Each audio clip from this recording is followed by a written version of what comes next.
Hello. Welcome. Welcome to Storytime. Today we are going to be reading one of H.P. Lovecraft's let's start over, shall we?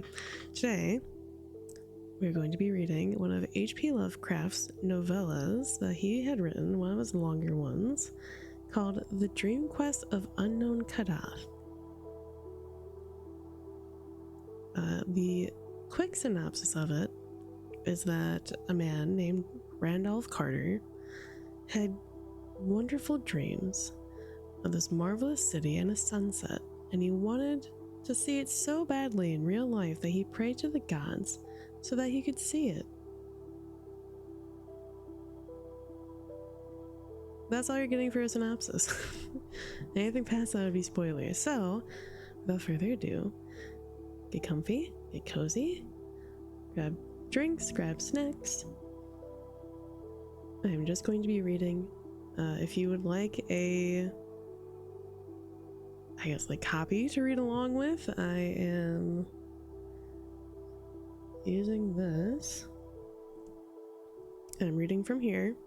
So if you'd like to join along with me,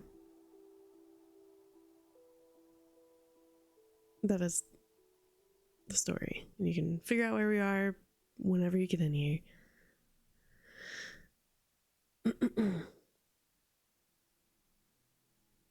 We begin. 3 times Randolph Carter dreamed of the marvelous city, and 3 times was he snatched away while still he paused on the high terrace above it. All golden and lovely it blazed in the sunset, with walls, temples, colonnades, and arched bridges of veined marble, silver basin fountains of prismatic spray, and broad squares and perfumed gardens, and wide streets marching between delicate trees and blossom-laden urns and ivory statues in gleaming rows. While on steep northwest slopes climbed tiers of red roofs and old peaked gables harboring little lanes of grassy cobbles. It was a fever of the gods, a fanfare of supernatural trumpets, and a clash of immortal cymbals. Mystery hung about it as clouds about a fabulous unvisited mountain, and as Carter stood breathless and expectant on this balustraded parapet, there swept up to him the poignancy and suspense of almost vanished memory, the pain of lost things, and the maddening need to place again what once had an awesome and momentous place. He knew that for him its meaning must once have been supreme, though in what cycle or incarnation he had known it, or whether in dream or in waking, he could not tell. Vaguely, it called up glimpses of a far-forgotten first youth, when wonder and pleasure lay in all the mystery of days, and dawn and dusk alike strode forth prophetic to the eager sound of lutes and song, unclosing fairy gates towards further and surprising marvels. But each night, as he stood up on that high marble terrace with curious urns and carven rail, and looked off over the hushed sunset city of a beautiful and unearthly imminence, he felt the bondage of the dream's tyrannous gods. For in no wise could he leave that lofty spot, or descend the wide marmoreal flights flung endlessly down to where those streets of elder witchery lay outspread and beckoning. When for the 3rd time he awakened, with those flights still undescended and those hushed sunset streets still untraversed, he prayed long and earnestly to the hidden gods of dream that brood capricious above the clouds of unknown Kadath, in the cold waste where no man treads. But the gods made no answer, and strewed no relenting, nor did they give any favoring sign when he prayed to them in dream, and invoked them sacrificially through the bearded priests of Nasht and Kamanta, whose cavern temple, with its pillar of flame, lies not far from the gates of the waking world. It seemed, however, that his prayers must have been adversely heard, for after even the first of them, he ceased wholly to behold the marvelous city, as if his 3 glimpses from afar had been mere accidents or oversights. and against some hidden plan or wish of the gods. At length, sick with longing for those glittering sunset streets and cryptical hill lanes among ancient tiled roofs, nor able, sleeping or walking, to drive them from his mind, Carter resolved to go with bold entreaty whither no man had gone before, and dare the icy desert through the dark to where unknown Kadath, veiled in clouds and crowned with unimagined stars, holds secrets, and nocturnal the onyx castle of the great ones. In light slumber he descended the 70 steps to the cavern of flame, and talked of this design to the bearded priest Nasht and Kamanta. And the priests shook their pheasant-bearing heads and vowed it would be the death of his soul. They pointed out that the Great Ones had shrewn already their wish, and that it is not agreeable to them to be harassed by insistent pleas. They reminded him, too, that not only had no man ever been to unknown Kadath, but no man had ever suspected in what part of space it may lie, whether it be from the dreamlands around our world, or those surrounding some unguessed companion of Fomalhaut or Aldebaran. If in our dreamland it might conceivably be reached, but only 3 fully human souls since time began had ever crossed and recrossed the black impious gulfs to the other dreamlands. And of that, the 2 had come back quite mad.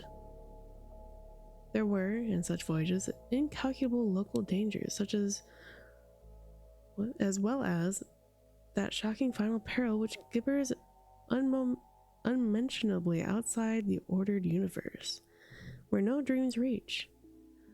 That last amorphous blight of nethermost confusion which blasphemies and bubbles at the center of all infinity, the boundless demon Sultan Azathoth, whose names no lips dare speak aloud, and who gnaws hungrily in inconceivable, unsightly chambers beyond the time amidst the muffled, maddening beating of vile drums in the thin, monotonous whine of accursed flutes, to which detestable pounding and piping dance slowly, awkwardly, and absurdly the gigantic ultimate gods, the blind, the voiceless, tenebrous, mindless other gods, whose soul and messenger is the crawling chaos, our Lanthropep. Hi, Bus. Welcome in. You ready for story time? You're welcome to follow along. The story is pinned. We're maybe a page or 2 in. We're not super far. Of these things was Carter warned by the priests Nasht and Kamanta in the cavern flame, but still he resolved to find the gods of unknown Kadath in the cold waste, wherever that might be, and to win from them the sight and remembrance and shelter of the marvelous sunset city. He knew that his journey would be strange and long, and that the Grey Ones would be against it. Being old in the land of dream, he counted on many useful memories and devices to aid him. So asking a farewell blessing of the priests, and thinking shrewdly on his course, he boldly descended the 700 steps to the gate of deeper slumber, and set out through the enchanted wood.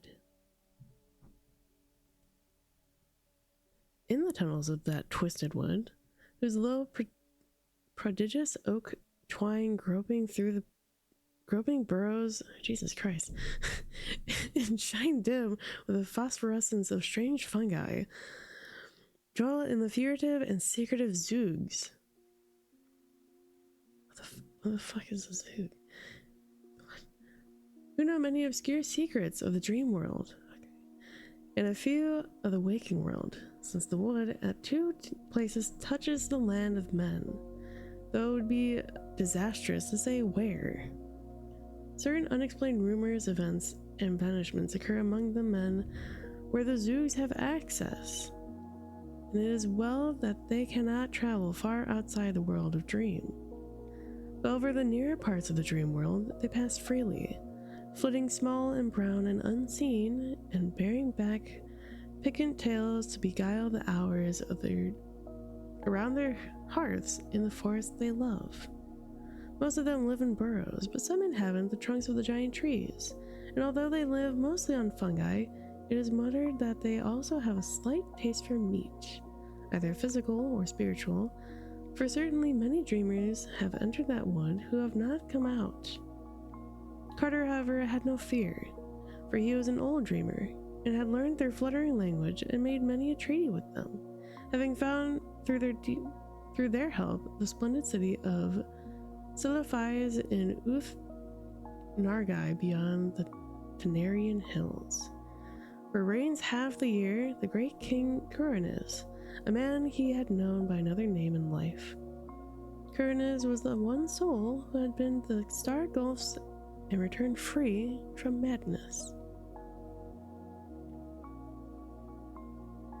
Threading now the low phosphorescent aisles between those gigantic trunks, Carter made fluttering sounds in the manner of the Zoogs and listened now and then for responses. He remembered one particular village of the creatures near the center of the wood, where a circle of great mossy stones in what was once a clearing tells of older and more terrible dwellers long forgotten, and towards the spot he hastened. He traced his way by the grotesque fungi, which always seem better nourished as the one approaches the dread circle where the elder beings danced and sacrificed. Finally, the greater light of those thicker fungi revealed a sinister green and gray vastness pushing up through the roof of the forest and out of sight. This was the nearest of the great ring of stones, and Carter knew that he was close to the Zoog village. Renewing his fluttering sound, he waited patiently, and was at length rewarded by an impression of many eyes watching him. It was the Zoogs, for one sees their weird eyes long before they can discern their small, slippery brown outlines. Out they swarmed from hidden burrow and honeycomb tree, till the whole dim linen region was alive with them.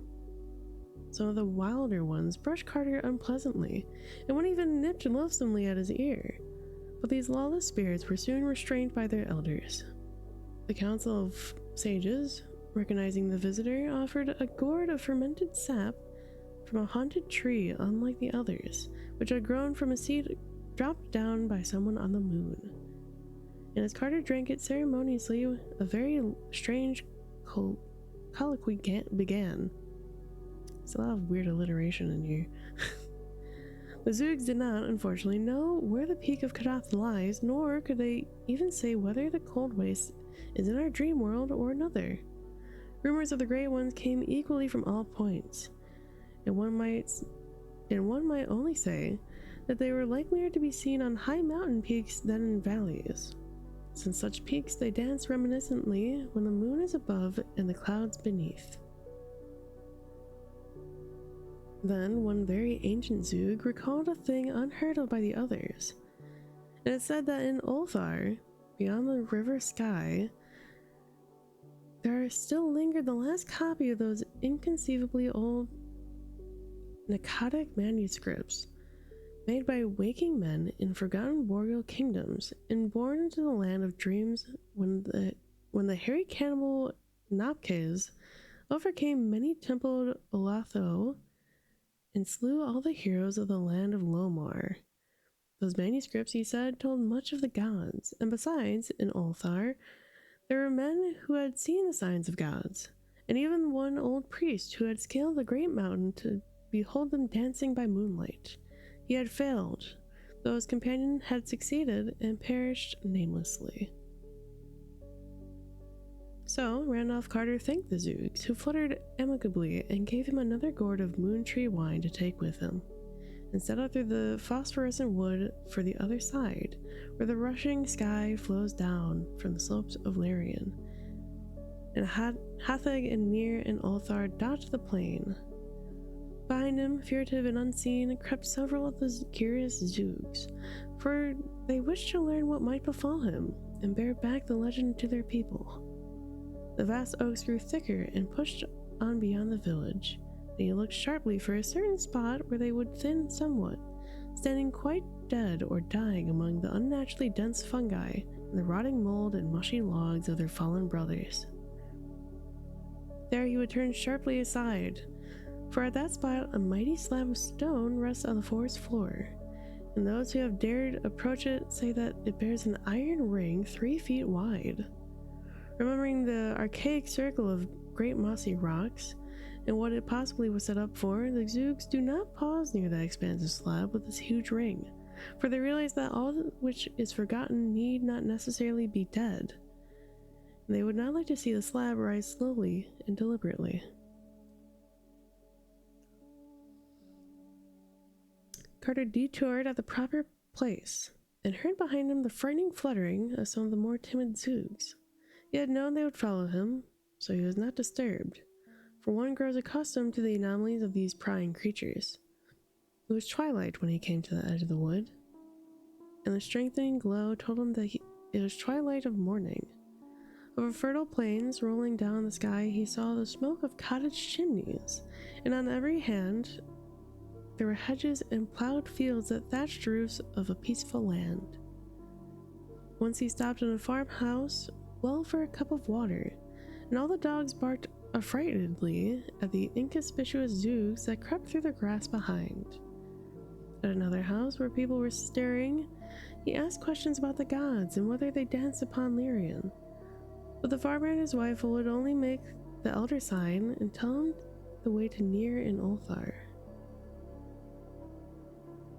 At noon he walked through the one broad high street of Nir, which he had once visited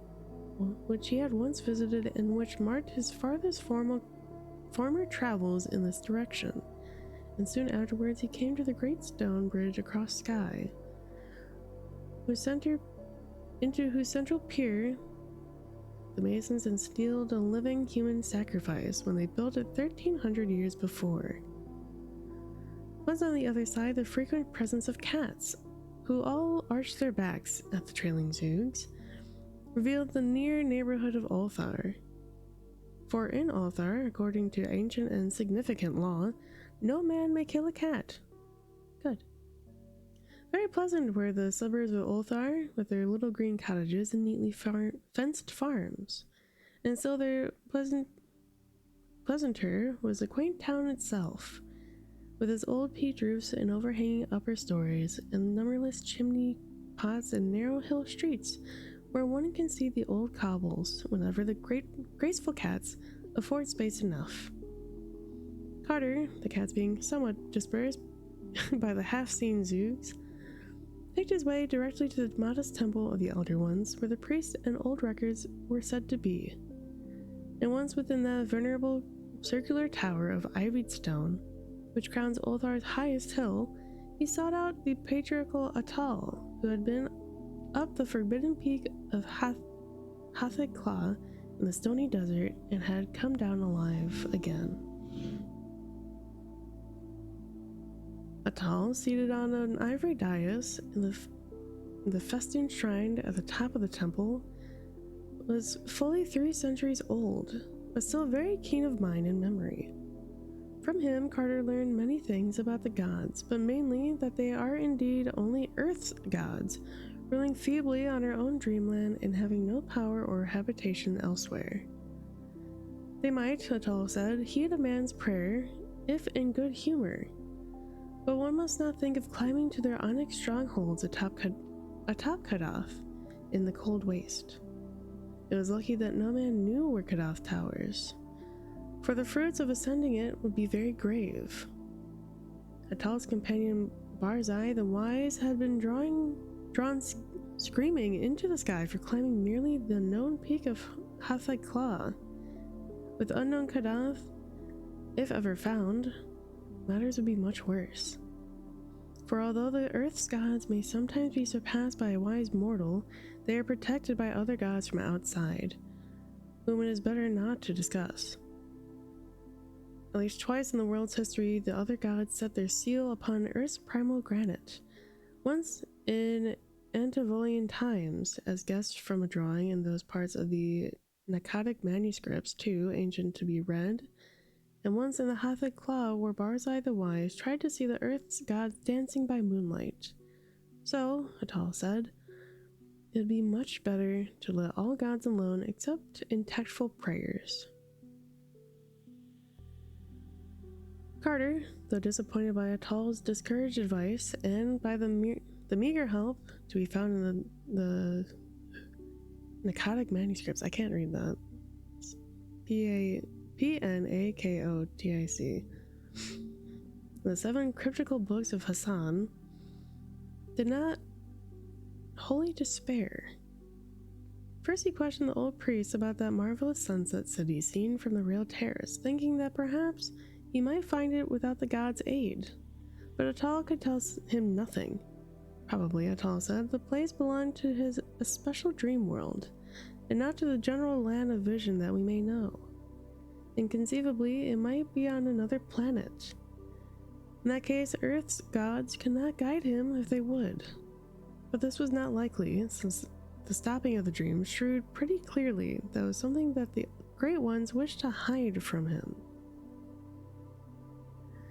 Then Carter did a wicked thing, offering his guideless host so many draughts of the moon wine which the Zooks had given him that the old man became irresponsibly talkative.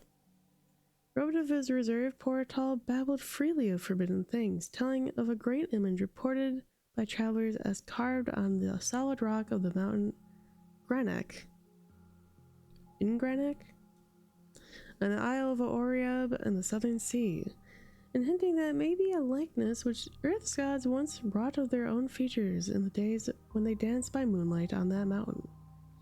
And he hiccuped likewise that the features of that image are very strange, so that one might easily recognize them, and that they are sure signs of the authentic race of the gods. Now they used all this, and finding the gods became at once apparent to Carter. It is known that in disguise, the younger among the Great Ones often espouse the daughters of men, so that around the borders of the cold waste wherein stands Kadath, peasants must all bear their blood. This being so, the way to find the waste must be seen the stone face of Ngranek and mark the features. Then, having noted them with care, to search for such features among living men. Where they are the plainest and thickest, there must be the god dwell nearest. And whatever stony waste lies back in the villages of that place must be that wherein stands Kadath. Much of the Great Ones might be learnt in such regions, and those with their blood might inherit little memories very useful to a seeker. They might not know their parentage, for the gods so dislike to be known among men that none can be found who has seen their faces wittingly, a thing which Carter realized even as he sought to scale Kadath. But they would have queer lofty thoughts misunderstood by their fellows, and would sing of far places and gardens so unlike any known even in dreamland, the common folk would call them fools. And from all this, one could perhaps learn old secrets of Kadath, or gain hints of the marvelous sunset city which the gods held secret. And more, one might, in certain cases, see some well-loved child of a god as hostage, or even capture some young god himself, disguised and dwelling amongst men, with a comely peasant maid as his bride. Atal, however, did not know how to find Ngranek and its Isle of Oriab, and recommended that Carter follow the singing sky under the bridges down to the Southern Sea, where near Burgess of Ulthar have been, but whence the merchants came in boats or with long caravans of mules and two-wheeled carts. There's a great city there, Dilath Leen, but in Ulthar its reputation is bad because the black three-banked galleys that sail to it with rubies from no clearly named shore. The traders that come from these galleys to deal with the jewelers are human, or nearly so, but the rowers are never beheld. It is not though wholesome in Ulthar that merchants should trade with black ships from unknown places whose rowers cannot be exhibited. Very spooky, yes. Hello, welcome unknown. If you'd like to read along, it is pinned. We are maybe a few pages in. Good luck finding it. By the time he had given his information, Atal was very drowsy, and Carter laid him gently on a couch of inlaid ebony and gathered his long beard decorously on his chest. As he turned to go, he observed that no suppressed fluttering followed him, and wondered why the Zoogs had become so lax in their curious pursuit. Then he noticed all the sleek, complacent cats of Ulthar licking their chops with unusual gusto, and recalled the spitting and the caterwauling that he had faintly heard in the lower parts of the temple while he absorbed in the old priest's conversation. He recalled, too, the evilly hungry way in which an especially impudent young Zoog had regarded a small black kitten in the cobbled street outside. And because he loved nothing on earth more than the small black kittens, he stooped and petted the sleek cats of Ulthar as they licked their chops, and did not mourn because those inquisitive Zoogs would escort him no farther. It was sunset now, so Carter stopped in an ancient inn on the steep little street overlooking the lower town. And as he went out on the balcony of his room and gazed down at the sea of red-tiled roofs and cobbled ways, and the pleasant fields beyond, all mellow and magical in the slanted light, he swore that Ulthar would be a very likely place to dwell in always, were not the memory of greater sunset city ever goading one on towards unknown perils. Then twilight fell, and the pink walls of the plaster gables turned violet and mystic, and little yellow lights floated up one by one from old lattice windows, and sweet bells pealed in the temple tower above, and the first star winked softly above the meadows across the sky. With the night came song, and Carter nodded as the lutenist praised ancient days from beyond the filigreed balconies and tessellated courts of simple Ulthar. There might even have been sweetness even in the voices of Ulthar's many cats, but they were mostly heavy and silent from strange feasting. Some of them stole out to those cryptical realms, which are only known to cats, and which villagers say they are on the moon's dark side, whither the cats leap from tall housetops. But one small black kitten crept upstairs and sprang in Carter's lap to purr and play, and curled up near his feet when he lay down at last on the little couch whose pillows were stuffed with fragrant, drowsy herbs. I want to preface I did not know anything about the cats being in this story. I sort of looked for one of his longer books, longer writings. But he does have a soft spot for cats. I'll give him that as like his only good point. This man is not a good man. In the morning, Carter joined a caravan of merchants found for Drylith lean in the spun wool of Ulthar and the cabbages of Ulthar's busy farms. Story time! Hi, Altrock! Welcome in. If you'd like to join us in reading, I do have the story pinned. We are a good little chunk of the way, so good luck finding where we are. Ooh.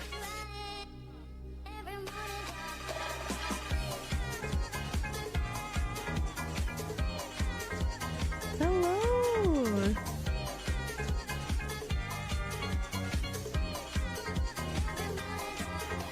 Hello, Fighter, and welcome! Cockroach99, thank you for the follow. Welcome in. It is story time. Gonna give you a quick shout out. You're just chatting. Anything in particular you were talking about? We're just doing story time here, so welcome in. We are reading the Dream-Quest of Unknown Kadath. I almost forgot the title. One of H.P. Lovecraft's longer novellas. I wanted to try reading a longer story this time.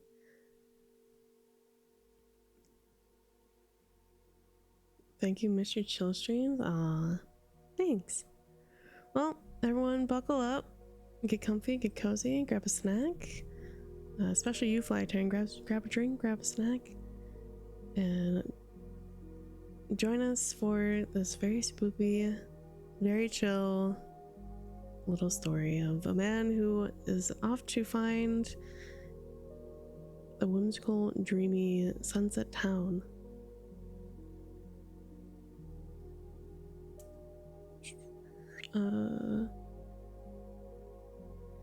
In the morning, Carter joined a caravan of merchants bound for Dryethleen with the spun wool of Ulthar and the cabbages of Ulthar's busy farms. And for 6 days they rode with tinkering bells on the smooth road beside the sky, stopping some nights at the inns of little quaint fishing towns, and on other nights camping under the stars, while snatches of boatmen songs came from the placid river. The country was very beautiful, with green hedges and groves and picturesque peaks, cottages, and octagonal windmills. Happen a duck game? Nothing? We're just not doing duck game. That's all. On the 7th day, a blur of smoke arose on the horizon ahead, and on the tall black towers of Dryethleen, which is built mostly of basalt.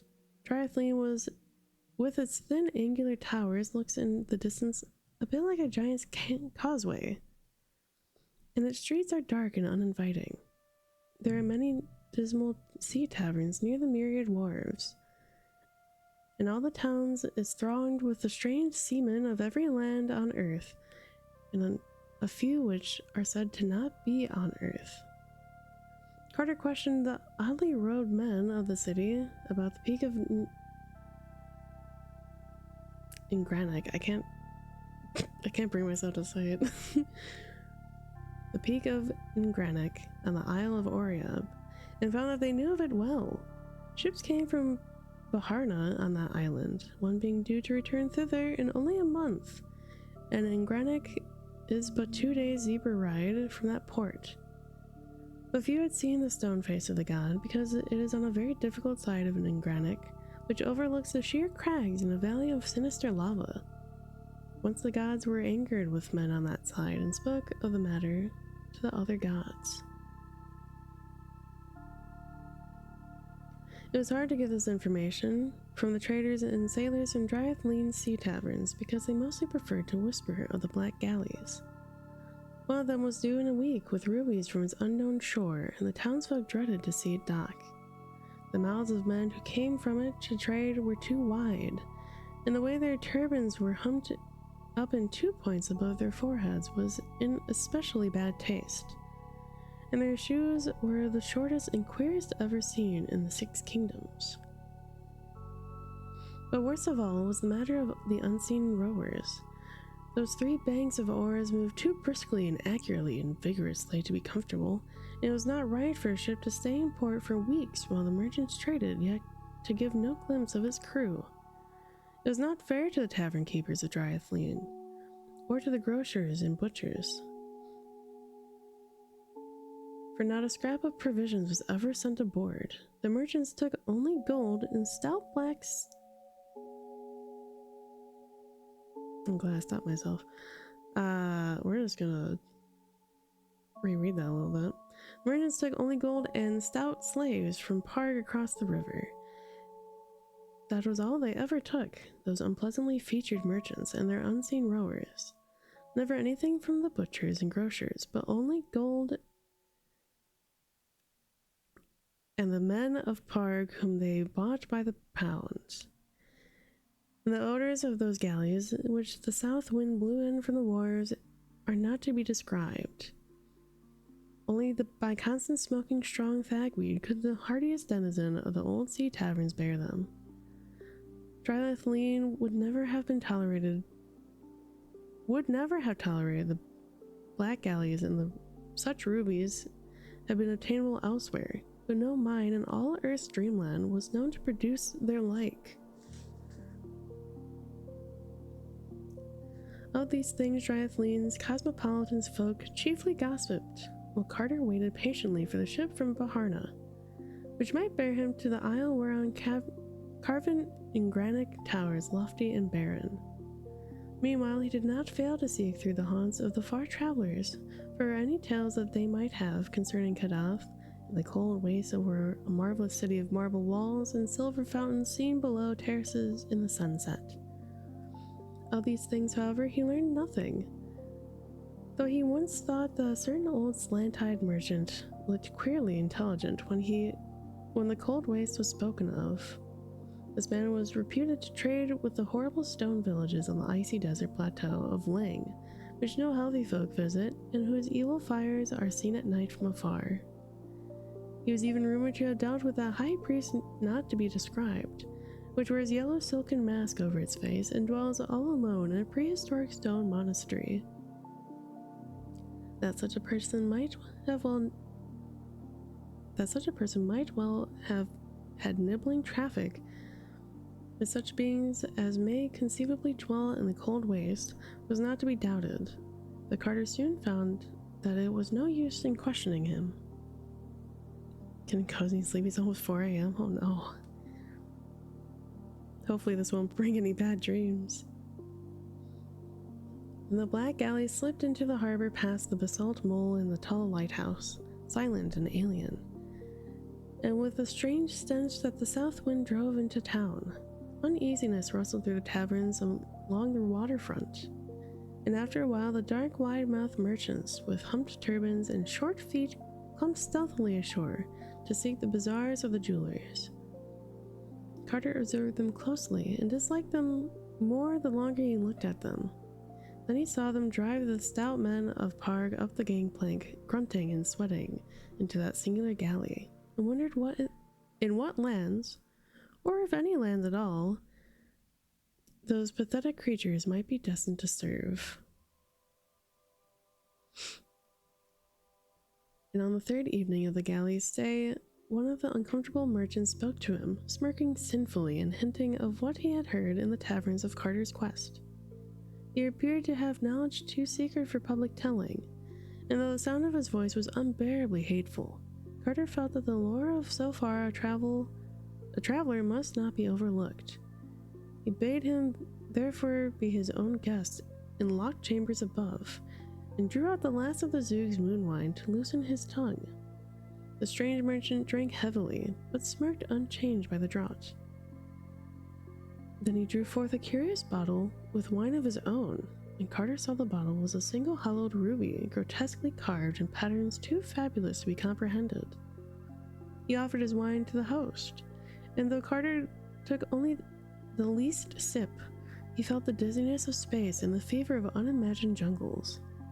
All the while the guests had been smiling more and more broadly, and as Carter slipped into blackness, the last thing he saw was that dark, odious face convulsed with an evil laughter, and something quite unspeakable, where one of the two frontal puffs of that orange turban had become disarranged with the shakings of the epileptic mirth.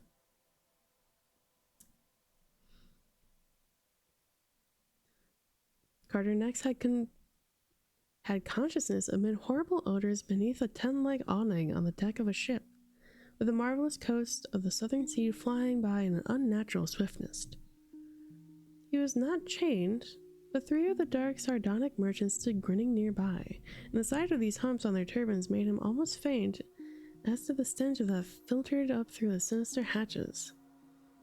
He saw slip past him glorious lands and cities, of which a fellow dreamer of earth, a lighthouse keeper in the ancient Kingsport, had been often discoursed in the old days, and recognized the temple terraces of Zar, abode of forgotten dreams, the spires of the infamous Thalarian, that demon city of 1,000 wonders, where the Eidolon of Lathi reigns, the carnal gardens of Zura, land of pleasures unattained, and the twin headlands of crystal, meeting above in a resplendent arc, which the guard harbors of Sona Nil, blessed land of fancy. Past all the gorgeous lands a melodious ship threw unwholesomely, urged by the abnormal strokes of those unseen rowers below. And before the day was done, Carter saw that the steersman could have no other goal than the basalt pillars of the west, beyond which simple folk say splendid Cathura lies, but which the wise dreamers well know are the gates of monstrous cataract, wherein the oceans of the earth's dreamland drop wholly to abysmal nothingness, and shoot through the emptiness spaces towards the other worlds and other stars and the awful voids outside the ordered universe, where the demon sultan Azathoth gnaws hungrily in chaos amid pounding and piping and the hellish dancing of the other gods, blind, voiceless, tenebrous, and mindless, with their soul and messenger Narlanthrotep. That was all one sentence. Oh my god. I'm so sorry. I'm gonna take a very quick water break. How's everyone liking this story so far?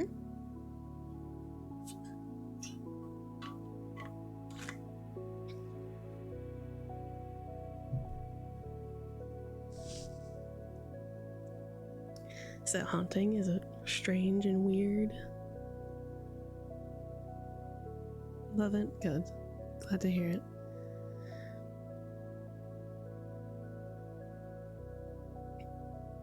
Sorry, need to clear my throat. Meanwhile, the three sardonic merchants would give no word of their intent, though Carter well knew that they must be leagued with those who wished to hold him from his quest. It is understood in the land of Dream that the other gods have many agents moving among men, and all these agents, whether wholly human or slightly less than human, are eager to work the will of blind and mindless things in return for the favor of their hideous soul and messenger, the crawling chaos Narlanthrotep. So Carter inferred that the merchants of the humped turbans, hearing of his daring search for the Great Ones in their castle of Kadath, had decided to take him away and deliver him to Narlanthrotep for whatever nameless bounty might be offered for such a prize. What might be the lands of those merchants in our known universe or in the eldritch spaces outside, Carter could not guess, nor could he imagine what hellish trysting place they would meet the crawling chaos to give him up and claim the reward. He knew, however, that no beings as nearly human as these would dare approach the ultimate knighted throne of the daemon Azathoth in the formless central void. At the set of sun, the merchants licked their excessively wide lips and glared hungrily, and none of them went below and returned from some hidden and offensive cabin with a pot and basket of plates. Then they squatted closer together beneath the awning and ate the smoking meat that was passed around. But when they gave Carter a portion, he found something very terrible in the size and shape of it, so that he turned even paler than before and was cast that portion into the sea when no eye was on him. And again he thought of those unseen rowers beneath, and of the suspicious nourishment from which their far too mechanical strength was derived. It was dark when the galley passed betwixt the basalt pillars of the west, and the sound of the ultimate cataract swelled portentous from ahead. And that spray of the cataract rose to obscure the stars, and the deck grew damp, and the vessel reeled in the surging current of the brink. Then, with a queer whistle and a plunge, the leap was taken, and Carter felt the terrors of nightmare as Earth fell away, and the great boat shot silent and comet-like into planetary space. Never before had he known what shapeless black things lurk and caper and flounder all through the aether, leering and grinning at such voyagers as may pass, and sometimes feeling about with slimy paws when some moving object excites their curiosity. These are the nameless larvae of the other gods, and like them, are blind and without mind, and possessed of singular hungers and thirsts. But that offensive galley did not aim as far as Carter had feared, for he soon saw that the helmsman was steering a course directly for the moon. The moon was a crescent, shining larger and larger as they approached it, and shewing its singular craters and peaks uncomfortably.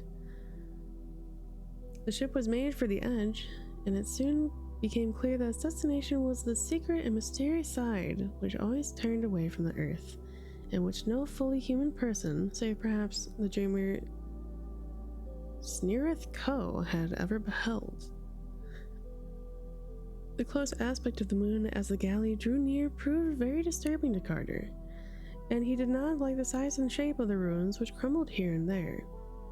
The dead temples in the mountains were so placed that they could have glorified no wholesome or suitable gods, and in the symmetries of the broken columns there seemed to lurk some dark and inner meaning which did not invite solution. And what the structure and proportions of the olden worshippers could have been, Carter steadily refused to conjecture. When the ship rounded the edge and sailed over the lands unseen by man, there appeared in the queer landscape certain signs of life, and Carter saw many low, broad, round cottages in the fields of grotesque whitish fungi. He noticed that these cottages had no windows, and though that their shape suggested the huts of Esquimaux. Then he glimpsed the oily waves of the sluggish sea, and knew that the... Sorry, I lost my place. And knew that the voyage was once more to be by water, or at least through some liquid. The galley struck the surface with a peculiar sound, and the odd elastic way the waves received it was very perplexing to Carter. They now slid along the great speed, once passing and hailing another galley from a kindred form, but generally seeing nothing but that was curious sea and a sky that was black and star-strewn, even though the sun shone scorchingly in it. Got a good reading voice, thank you. It was a goal. I want to read more. A lot of people seem to like it. If you guys have any recommendations for me to read for next time, I'm open to hear them. There presently rose ahead the jagged hills of a leprous-looking coast, and Carter saw the thick, unpleasant gray towers of a city. The way they leaned and bent, the manner in which they were clustered, and the fact that they had no windows at all was very disturbing to the prisoner. And he bitterly mourned the folly which made him sip the curious wine of that merchant with the humped turban. As the coast drew nearer, and the hideous stench of that city grew stronger, he saw upon the jagged hills many forests, some whose trees he recognized as akin to that solitary moon tree in the enchanted wood of earth, from whose sap the small brown zoogs ferment their particular wine. Carter could now distinguish moving figures on the noisome wharves ahead, and the better he saw them, the worse he began to fear and detest them, for they were not men at all, or even approximately men, but great grayish-white slippery things which could expand and contract at will, and whose principal shape, though it often changed, was that of a sort of toad without any eyes, but with a curiously vibrating mass of short pink tentacles at the end of its blunt, vague snout. These objects were waddling busily about the wharves, moving bales and crates and boxes with preternatural strength. And now the hopping on or off some anchored galley with long oars in their forepaws. And now, when the one would appear diving a herd of clumping slaves, which were approximate human beings with wide mouths like those merchants who traded in Dryarlith Lean. Only these herds, being without turbans or shoes or clothing, did not seem so very human after all. Some of these slaves, the fatter ones, whom a sort of overseer would pinch experimentally, were unloaded from ships and nailed in crates which workers pushed to low warehouses or loaded on great lumbering vans.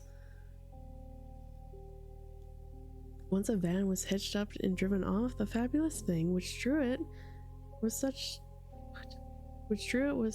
that Carter gasped, even after having seen the other monstrosities of that hateful place.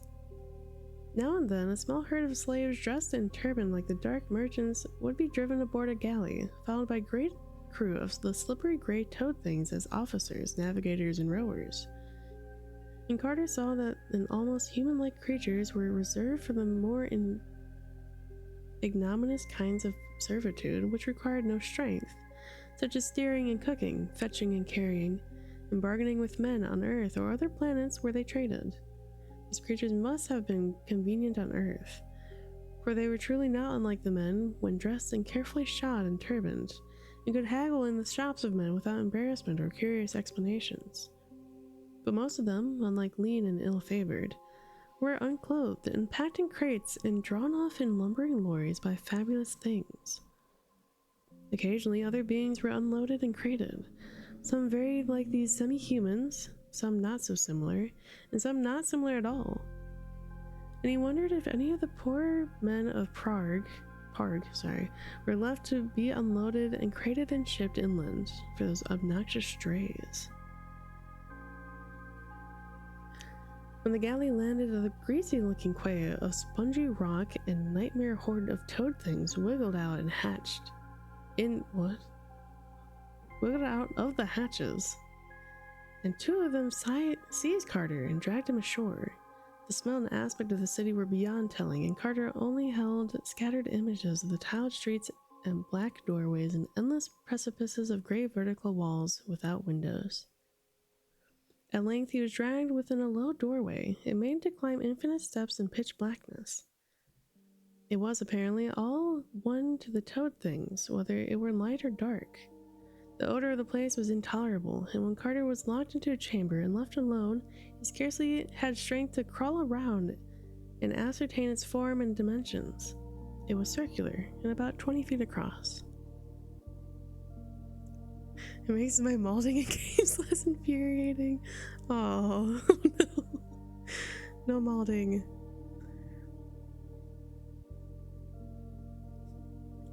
From then on, time ceased to exist. At intervals, food was pushed in, but Carter would not touch it.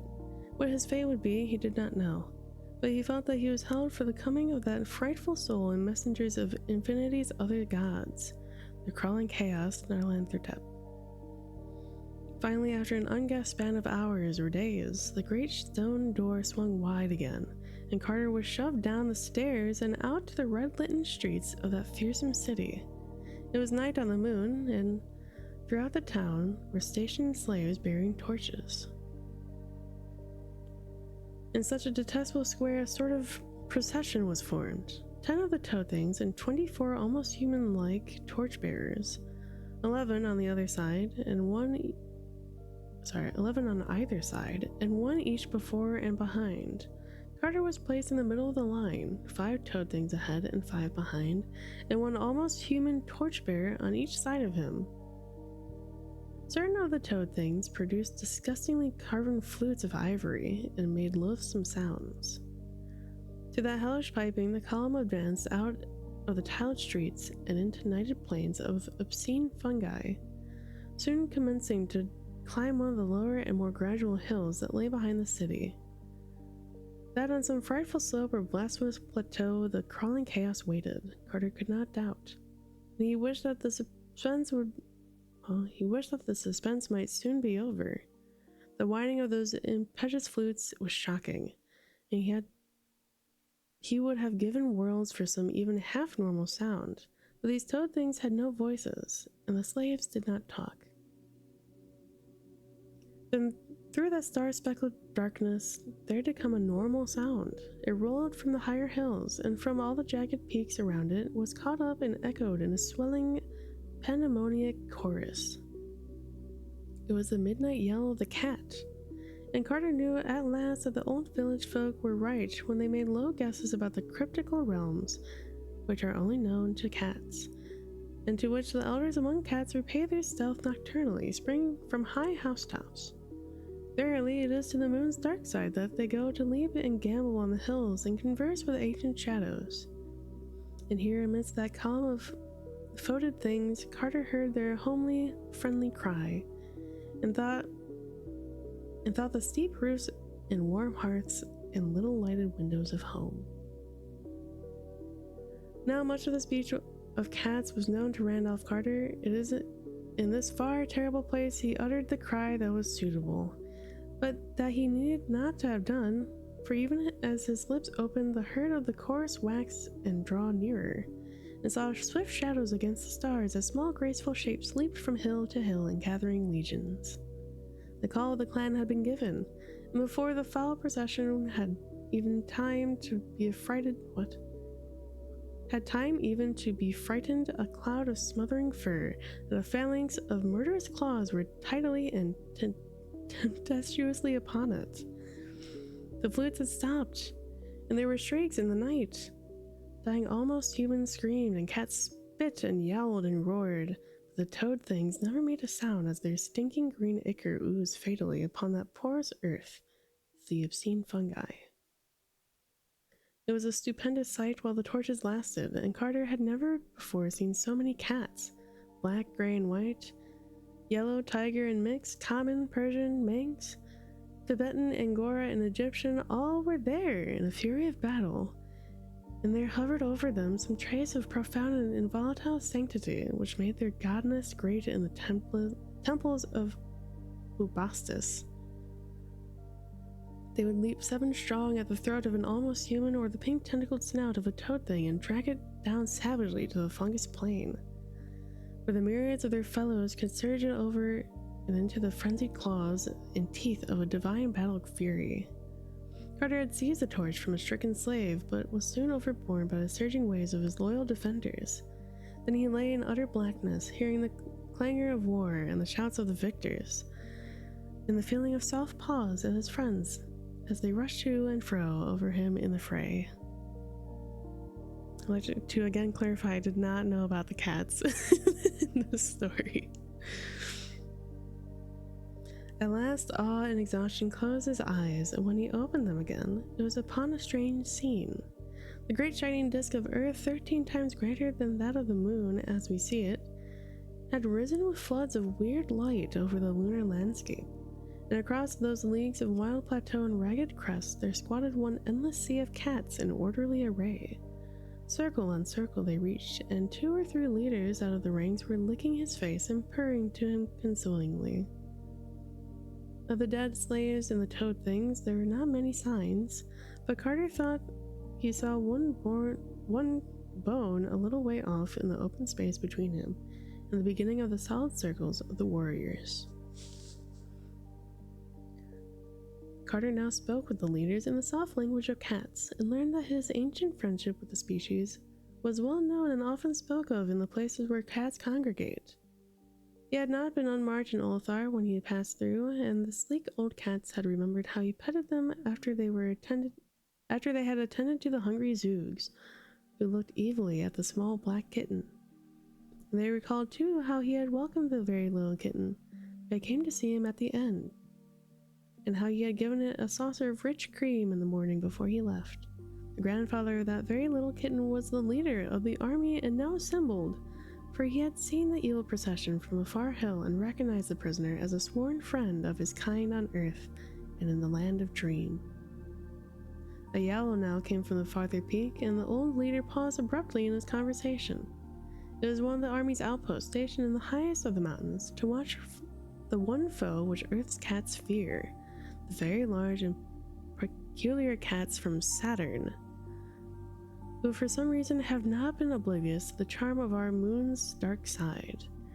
They are linked by treaty with the evil toad things and are notoriously hostile to our earthly cats, so that this juncture a meeting would have been a somewhat grave matter. After a brief consultation of generals, the cats rose and assumed a closer formation, crowding protectingly around Carter and preparing to take the great leap through the space back to the housetops of Earth and its dreamland. The old field marshals advised Carter to let himself be borne along smoothly and passively in the massive ranks of the furry leapers, and told him how to spring when the rest sprang and land gracefully when the rest landed.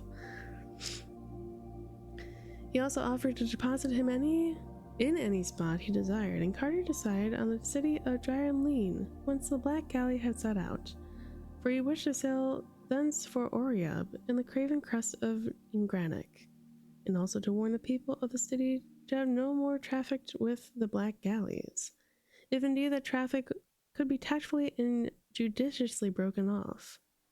Then upon a signal the cats all leaped graciously, with their friend packed securely in their midst, while in the black cave on the far unhallowed summit of the Moon Mountains still vainly waited the crawling chaos Narlanthotep. The leap of the cats through space was very swift, and being surrounded by his companions, Carter did not see this time the great black shapelessness that lurk and caper and flounder in the abyss. Before he fully realized what had happened, he was back in his familiar room at the inn in Dream, and the stealthy, friendly cats were pouring out of the window in streams.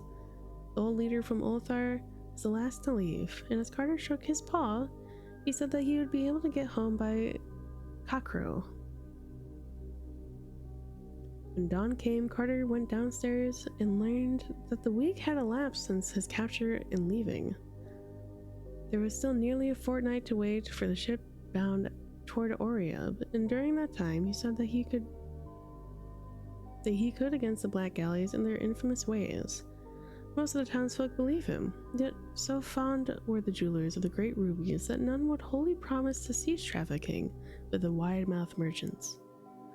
If aught of evil ever befalls Dryeth through such a traffic, it would not be his fault. In about a week, the Desiderate? Sure. In about a week, the Desiderate ship put in by the Black Mole and the tall lighthouse, and Carter was glad to see that she was a bark of wholesome men, with painted sides and yellow lantine sails, and a great captain in silken robes. Her cargo was the fragrant resin of Oriab's inner groves, and the delicate pottery baked by the artists of Baharna, and the strange little figures carved from Ingranek's ancient lava.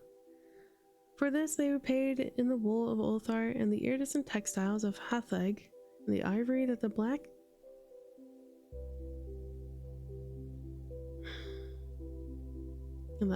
the men carve across the river in Parg. Try to be very diligent in not saying anything that is problematic in this story. Carter made arrangements with the captain to go to Baharna and was told that the voyage would take 10 days. And during this week of waiting, he talked much about the captain of Ingranek. It was told that the very few had seen the carven face thereon, but that most travelers are content to learn its legends from old people and lava gatherers and image makers in Baharna, and afterwards say in their far homes that they have indeed beheld it. The captain was not even sure that any person now living had beheld that carven face, for the wrong side of Ingarnek was very difficult and barren and sinister, and there were rumors of caves near the peak wherein dwelled the night gaunts. But the captain did not wish to say just what a night gaunt might be like, since such cattle are known to haunt most persistently the dreams of those who think too often of them.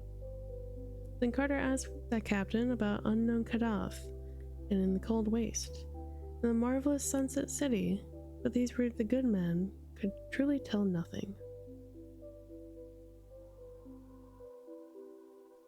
Carter sailed out from Dryeth one early morning when the tide turned and saw the first rays of sunrise on the thin angular towers of that dismal basalt town.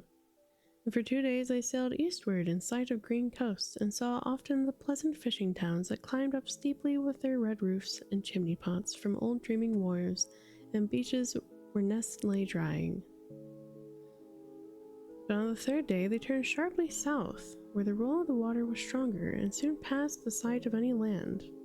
On the 5th day the sailors were nervous, but the captain apologized for their fears, saying that the ship was about to pass over the weedy walls and broken columns of sunken city too old for memory, and that when the water was clear, one could see so many moving shadows in that deep place that simple folk dislikened it. He admitted, moreover, that the many ships had been lost in that part of the sea, having been hailed when quite close to it, but never seen again. That night the moon was very bright, and one could see a great way down to the water.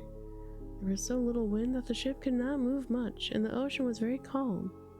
Looking over the rail, Carter saw many fathoms deep the dome of the great temple, and in front of it an avenue of unnatural sphinxes leading to what was once a public square. Dolphins sported merrily in and out of the ruins, and porpoises reveled clumsily here and there, sometimes coming to the surface and leaping clear out of the sea. As the ship drifted on a little of the floor of the ocean rose in hills, and one could clearly mark the lines of ancient climbing streets and the washed-down walls of myriad little houses. Then the suburbs appeared, and finally a great lone building on a hill of simpler architecture than the other structures, and in much better repair. It was dark and low, and covered 4 sides of a square, with a tower at each corner, a paved court in the center, and a small curious round windows all over it. Probably it was of basalt, though weeds draped the greater part, and such Sorry, I hear a siren.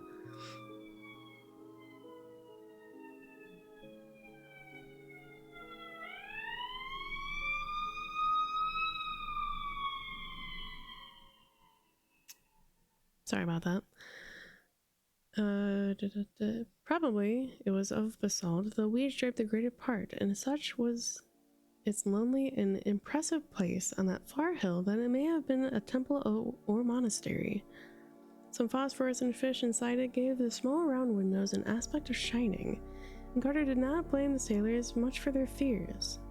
Then, by the watery moonlight, he noticed an odd high monolith in the middle of the central court, and saw that something was tied to it.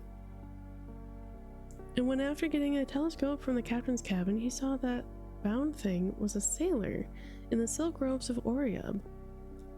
Headed downward and without any eyes, he was glad that a rising breeze soon took the ship ahead to more healthy parts of the sea. The next day they spoke with a ship with violet sails bound for Zar, the land of forgotten dreams, with bulbs of strange-colored lilies for cargo. And on the evening of the 11th day, they came in sight of the Isle of Oreab, with Ingranek rising jagged and snow-crowned in the distance. Oreab is a very great isle, and its port of Baharna, a mighty city. The wars of Baharna are of Porphyry.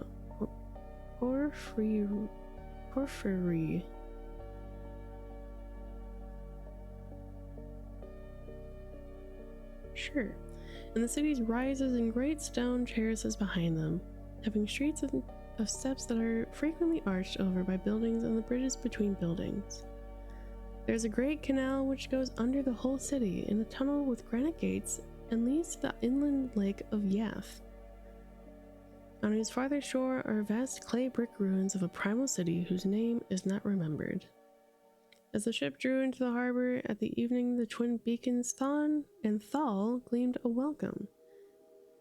And in all the million windows of Baharna's terraces, mellow lights peeped out quietly and gradually, as the stars peep out overhead in the dusk, till that steep and climbing seaport became a glittering constellation hung between the stars of heaven and the reflections of those stars in a still harbor.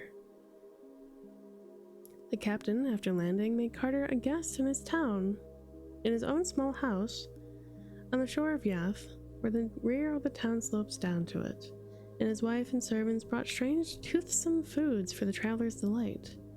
And in the days after Carter asked for rumors and legends of Ingranek, in all the taverns and public places where lava gatherers and image makers meet, but could find no one who had been up to the higher slopes or seen the carven face.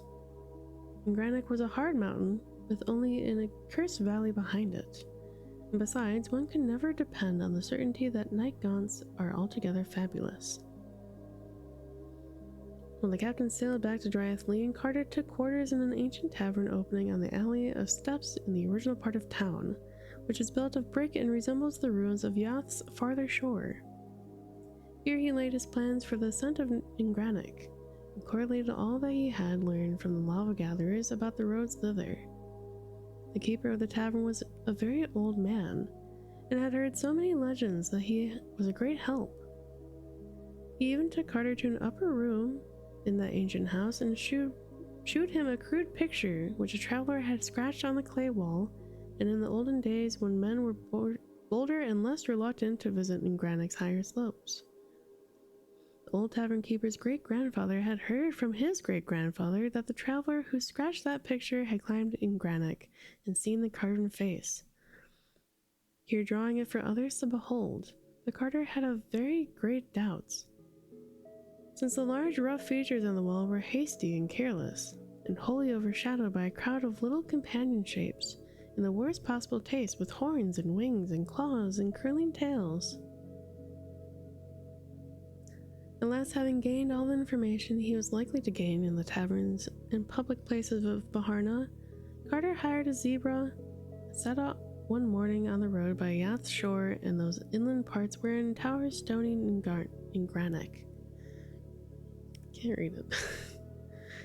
On his right were rolling hills and pleasant orchards, and neat little stone farmhouses, and he was much reminded of those fertile fields that flank the sky. By evening, he was near the nameless ancient ruins of Yacht's farther shore, and though old lava gatherers had warned him not to camp there at night, he tethered his zebra to a curious pillar before a crumbling wall and laid his blanket in a sheltered corner beneath some carvings whose meaning none could decipher. Around him he wrapped another blanket, for the nights were cold in Oriab, and when upon waking once he thought he felt the wings of some insect brushing his face, he covered his head altogether, and slept in peace till roused by the maga birds in distant resin groves. The sun had just come up over the great slope whereon leagues of primal brick foundations and worn walls and occasional cracked pillars and pedestals stretched down desolate to the shore of Yath, and Carter looked about for his tethered zebra. Great was his dismay to see the docile beast stretched prostrate beside the curious pillar to which it had been tied, and still greater was he vexed that upon finding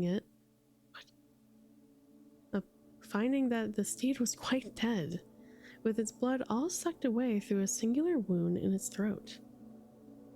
His pack had been disturbed, and several shiny knickknacks taken away, and all that around the dusty soil were great webbed footprints, for which he could not in any way account. The legends and warnings of lava gatherers occurred to him, and he thought of what had brushed his face in the night. Then he shouldered his pack and strode on towards Granek, though not without a shiver when he saw close to him that as the highway passed through the ruins of a great gaping arch, low in the wall of the old temple, with steps leading down into darkness farther than he could peer. His course now led uphill through wilder and partly wooded country. He saw only the huts of the charcoal burners and the camps of those who gathered resin from the groves. The whole air was fragrant with balsam.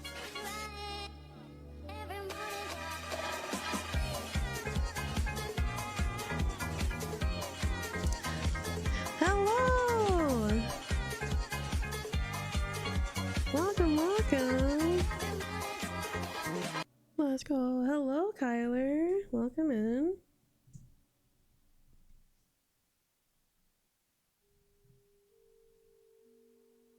What were you doing?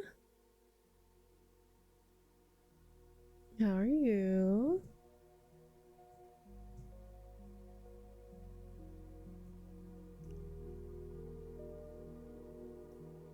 Final Fantasy VII Rebirth, let's go. How is it? I've heard it's really, really good. I heard that's doing justice to the original.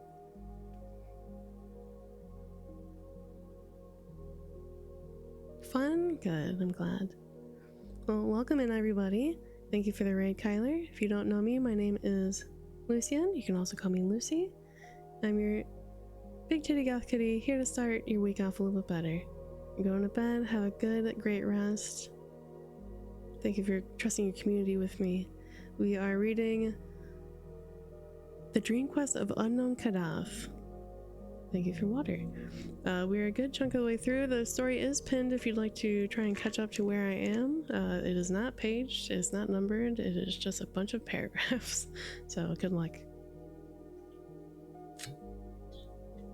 Yeah.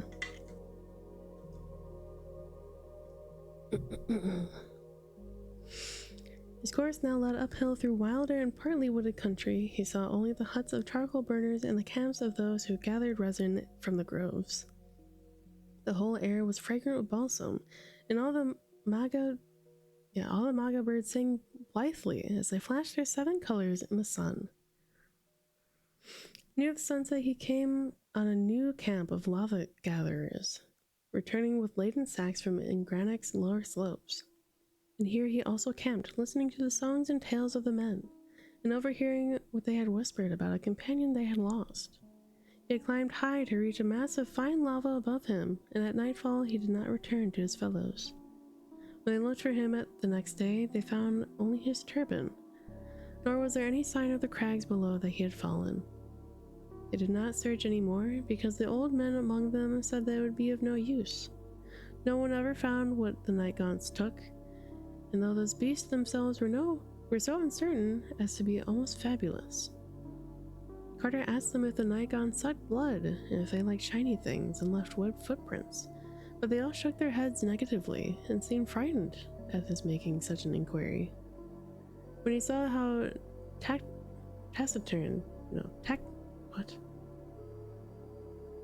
When they saw how taciturn they'd become, he asked them no more, but went to sleep in his blanket.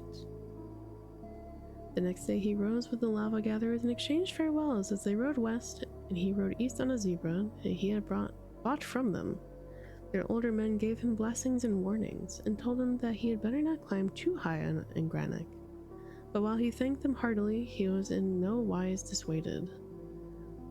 For still did he feel that he must find the gods of Unknown Kadath, and win from them away to that haunting and marvelous city in the sunset. By noon, after a long uphill ride, he came upon some abandoned brick villages of a hill people who had once dwelt thus close to Ngrannik and carved images from its smooth lava. Here they had dwelt till the days of the old tavern keeper's grandfather, but about that time they had felt that their presence was dislikened. Their homes had crept up even the mountain slope, and the higher they built, the more people they would miss when the sun rose. At last, when they decided it would be better to leave altogether, since things were sometimes glimpsed in the darkness, which no one could interpret favorably. So in the end, all of them went down to the sea and dwelt in Baharna, inhabiting a very old quarter, and teaching their sons the old art of image making, which to this day they carry on. It was from these children of the exiled hill people that Carter had heard the best tales of Ngrannik, when searching through Baharna's ancient taverns. All this time, the great gaunt side of Ngrannik was looming up higher and higher as Carter approached it. There were sparse trees on the lower slope and feeble shrubs above them, and then the bare, hideous rock rose spectral into the sky to mix with the frost and ice and eternal snow. Carter could see the rifts and ruggedness of the somber stone and did not welcome the prospect of climbing it. In places, there were solid streams of lava and sporadic heaps that littered the slopes and ledges. 90 eons ago, before the gods had danced upon its pointed peak, that mountain had spoken with fire and roared with the voices of the inner thunders. Now it towered all silent and sinister, bearing on the hidden stage that the secret Titan image whereof rumor told. And there were caves in that mountain, which might be empty and alone with elder darkness, or might, if legend spoke truly, hold horrors of a form not to be surmised. The ground sloped upward to the foot of Ngrannik, thinly covered with shrub oaks and ash trees, and strewn with bits of rock, lava, and ancient cinder. There were charred embers of many camps where the lava gatherers were wont to stop, and several rude altars which they had built either to propagate the old ones or to ward off what they dreamed of in Ngrannik's high passes and labyrinthine caves. At evening, Carter reached the farthermost pile of embers and camped for the night, tethering his zebra to a sapling and wrapping himself well in his blanket before going to sleep. And all through the night, Vunith howled distantly from the shore of some hidden pool, but Carter felt no fear of that amphibious terror, since he had been told with certainty that not one of them dares to even approach the slopes of Ngrannik. In the clear sunshine of the morning, Carter began the long ascent, taking his zebra as far as the useful beast could go, but tying it to a stunted ash tree when the floor of the thin road became too steep. Thereafter he stumbled up alone, first through the forest with its ruins of old villages and overgrown clearings, and then over the tough grass where anemic shrubs grew here and there. He regretted coming clear of the trees, since the slope was very precipitous and the whole thing rather dizzying. At length he began to discern all the countryside spread and beneath him wherever he looked around. The deserted huts of the image makers, the groves of the resin trees, and the camps of those who gathered from them. The woods where prismatic magas nest and sing, and even a hint very far away of the shores of Yath, and those forbidding ancient ruins whose name is forgotten. He found it best to not look around, and kept on climbing and climbing till the shrubs became very sparse, and there was often nothing but the tough grass to cling to.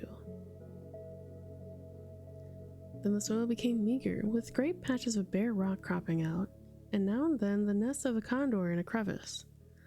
Finally, there was nothing at all but the bare rocks, and had it not been very rough and weathered, he could scarcely have ascended farther. Knobs, ledges, and pinnacles, however, helped greatly.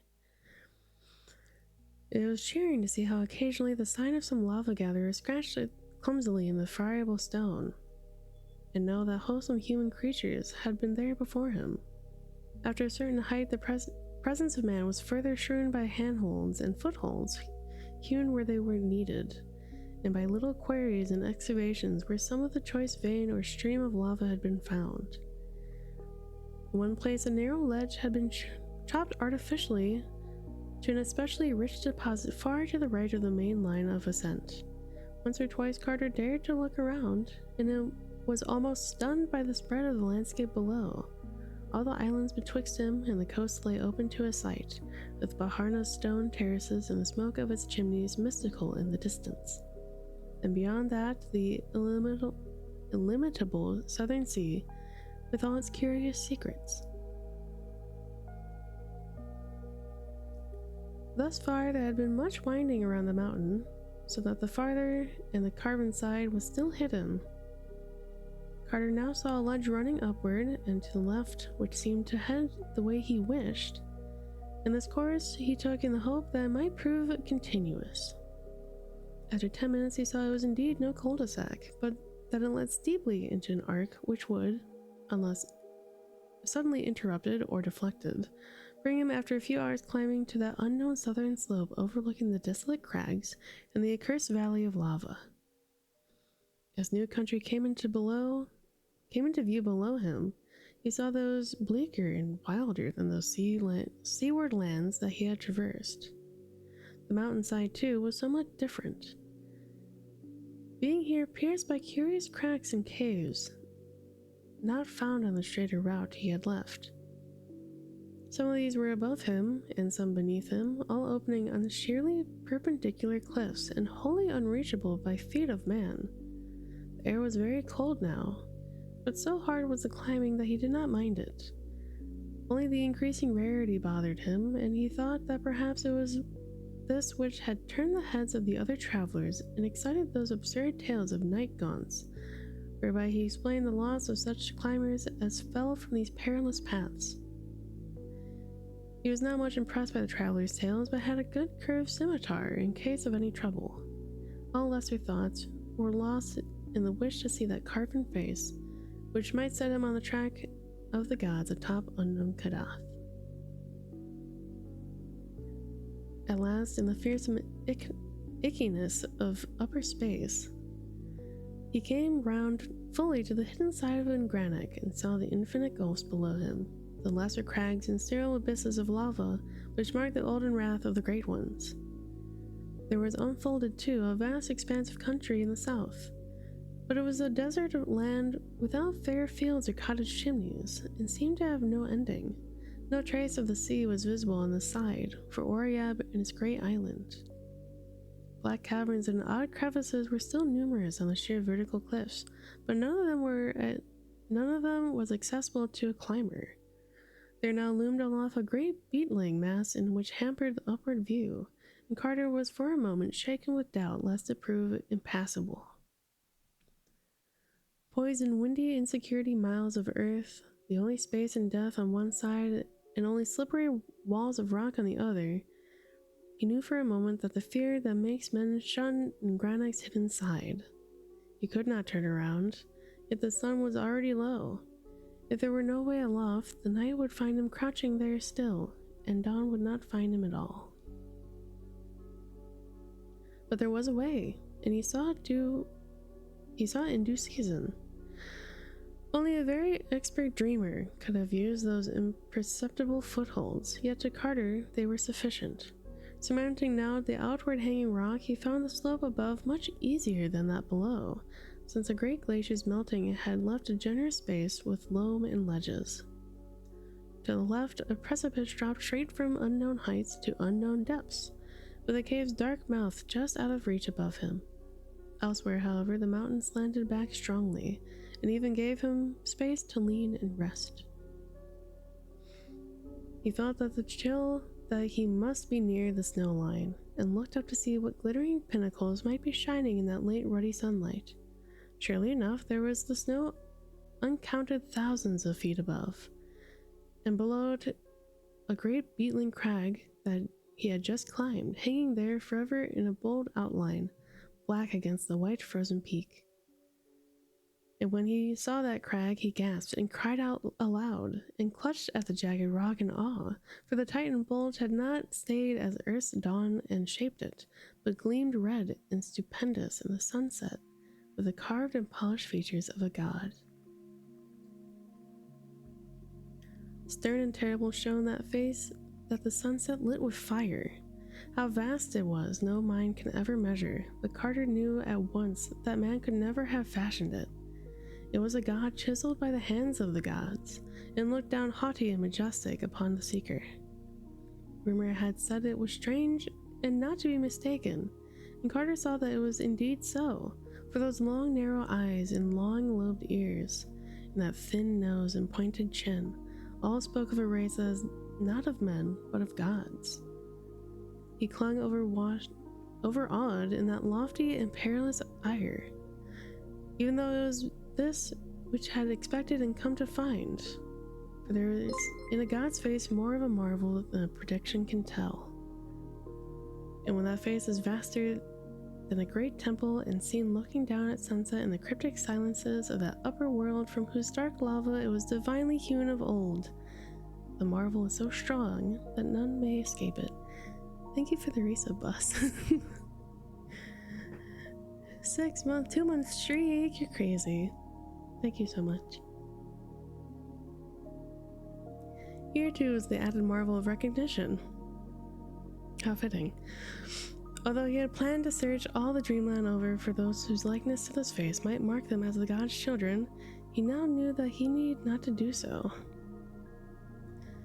Certainly the great face of Carven on that mountain was of no strange sort, but the kin of such that he had seen often in the taverns of the seaport of Celephies, which lies Oth-Nargai, beyond the Tenarian hills, and is ruled over by the King Karanas whom Carter once knew in waking life. Every year sailors with such a face came in dark ships from the north to trade their onyx for their carved jade and spun gold and little red singing birds of Celephies. And it was clear that these could be no other than half-gods he sought. Where they dwelt there must be the cold waste lie close, and within it unknown Kadath and his onyx castle for the great ones. So Celephies he must go, far distant from the Isle of Oriab, and in such parts as he would take him back to the dry and lean and up to the sky near the bridge of Nir, and again to the enchanted wood of the Zoogs, whence the way he would bend northward through the garden lands of Urkranos and the gilded spires of Thran, where he might find a galleon bound over the Serenirian Sea. Throwing a bunch of words I don't know in here. But dusk was now thick, and the great carven face looked down even sterner in shadow. Perched on that ledge, night found the seeker. In the blackness he might neither go down nor go up, but only stand and cling and shiver in that narrow place till the day came, praying to keep awake, lest sleep lose its hold and send him down the dizzying miles of air to the crags and sharp rocks of the accursed valley.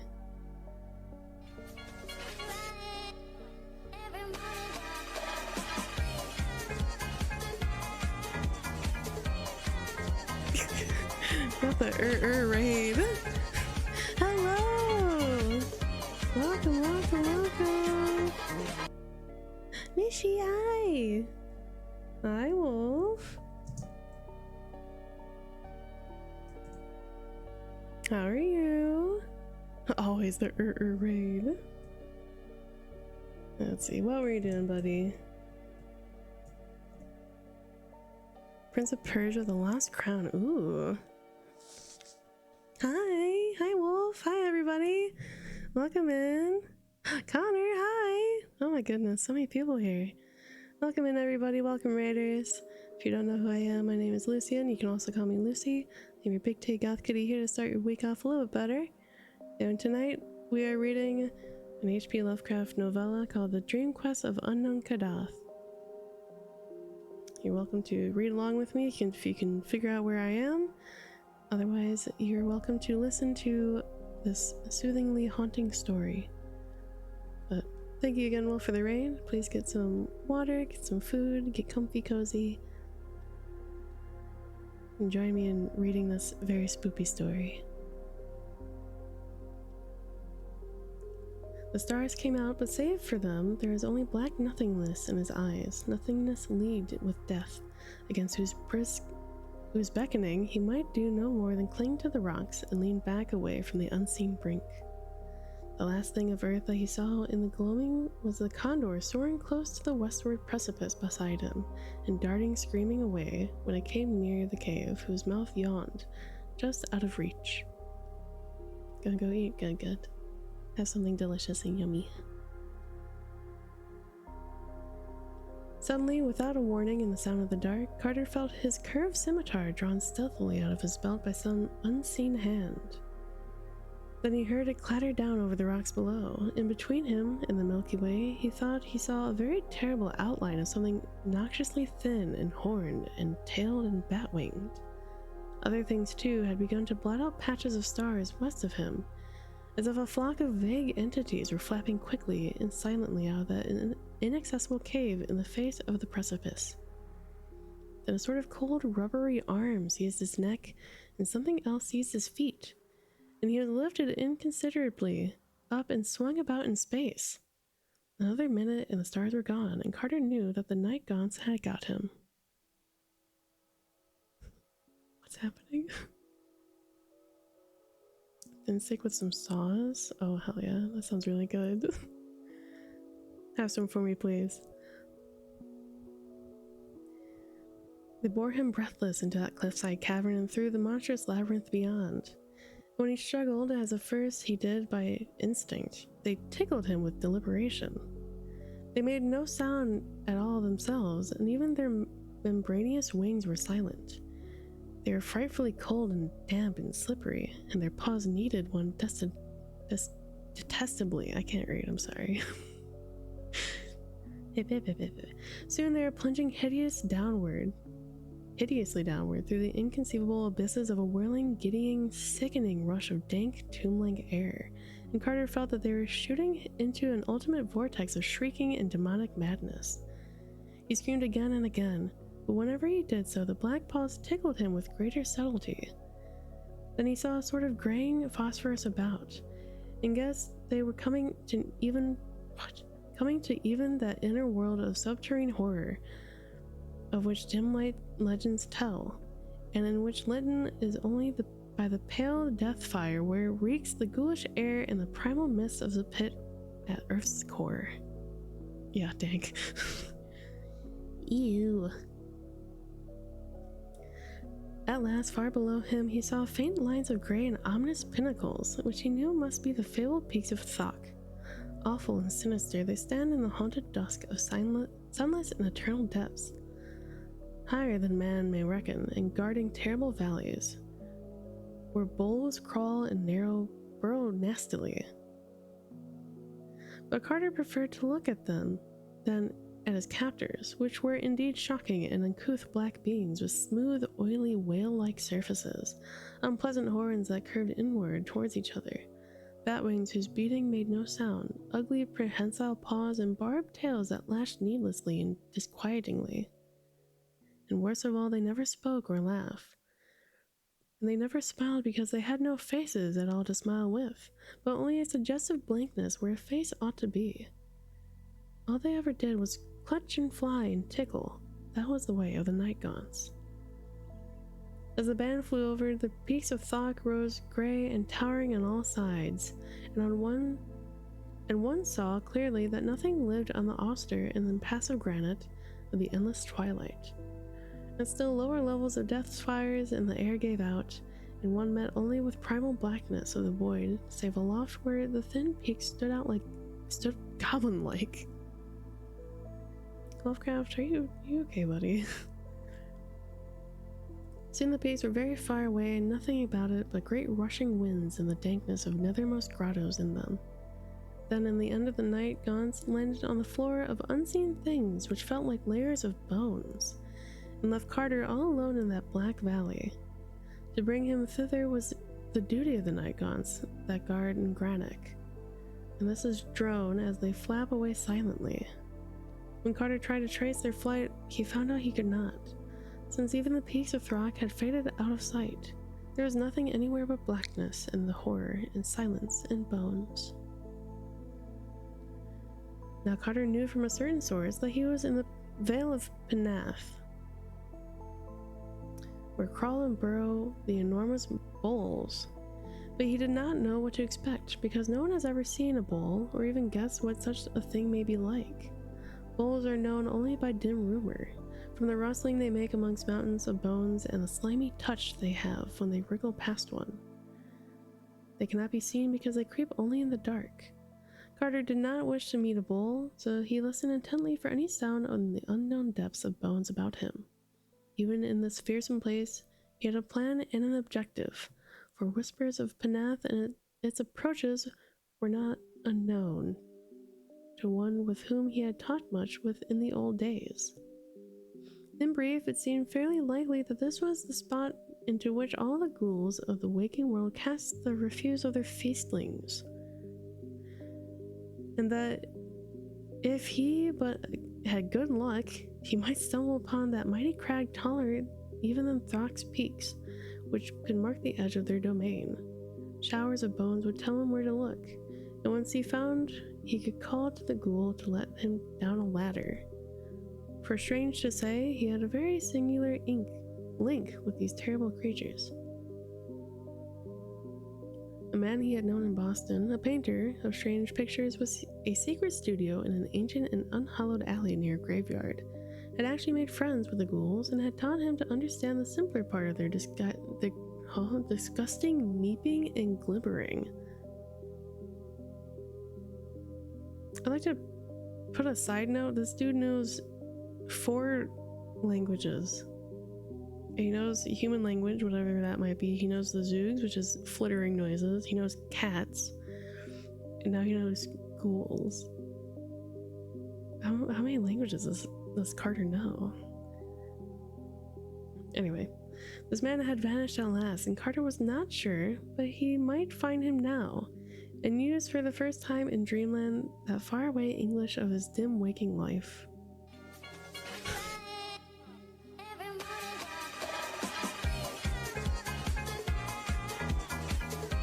Everyone wants story time.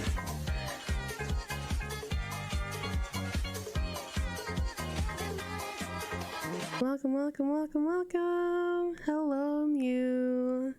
Welcome in.